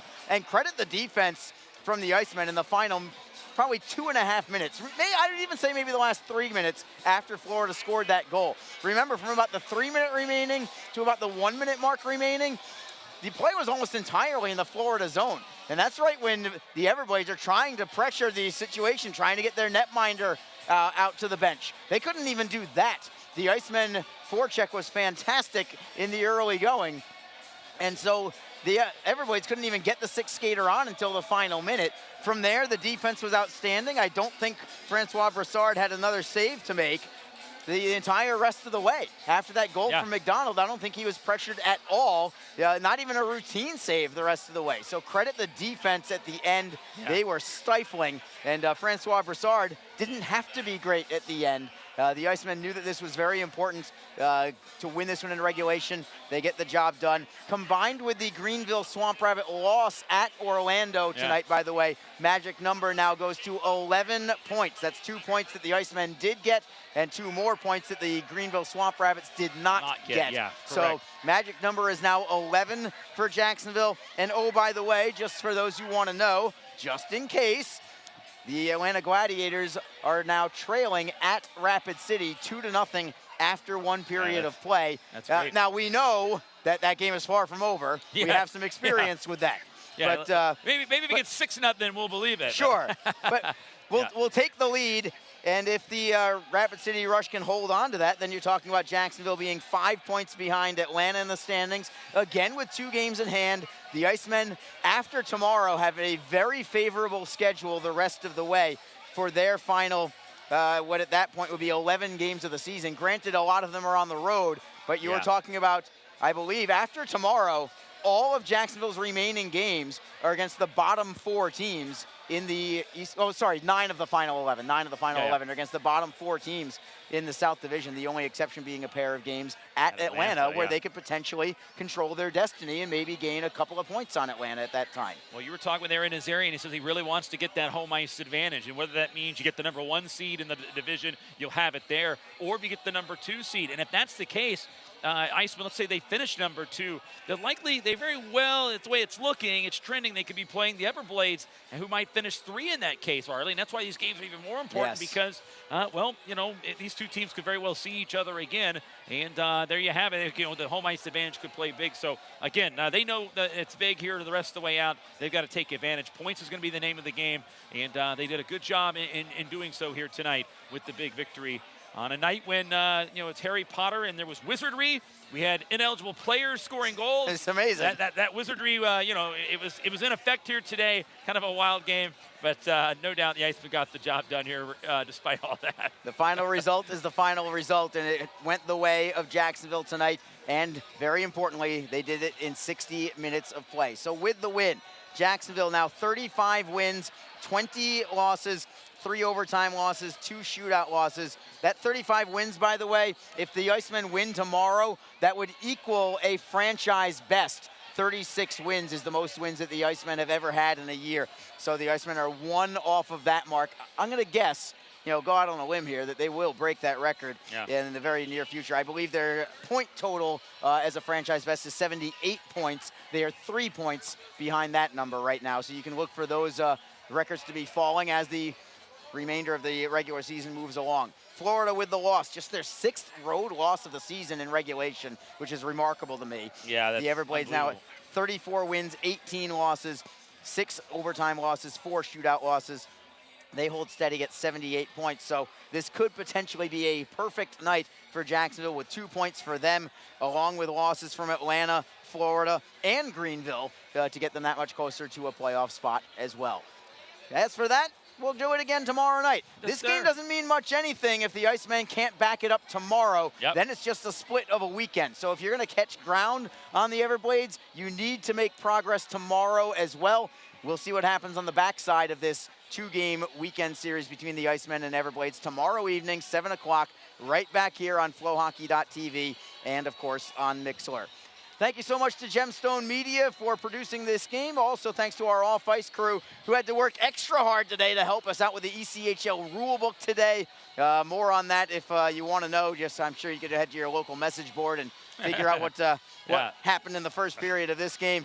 We don't have enough time to go through it anymore. We already did our part with it.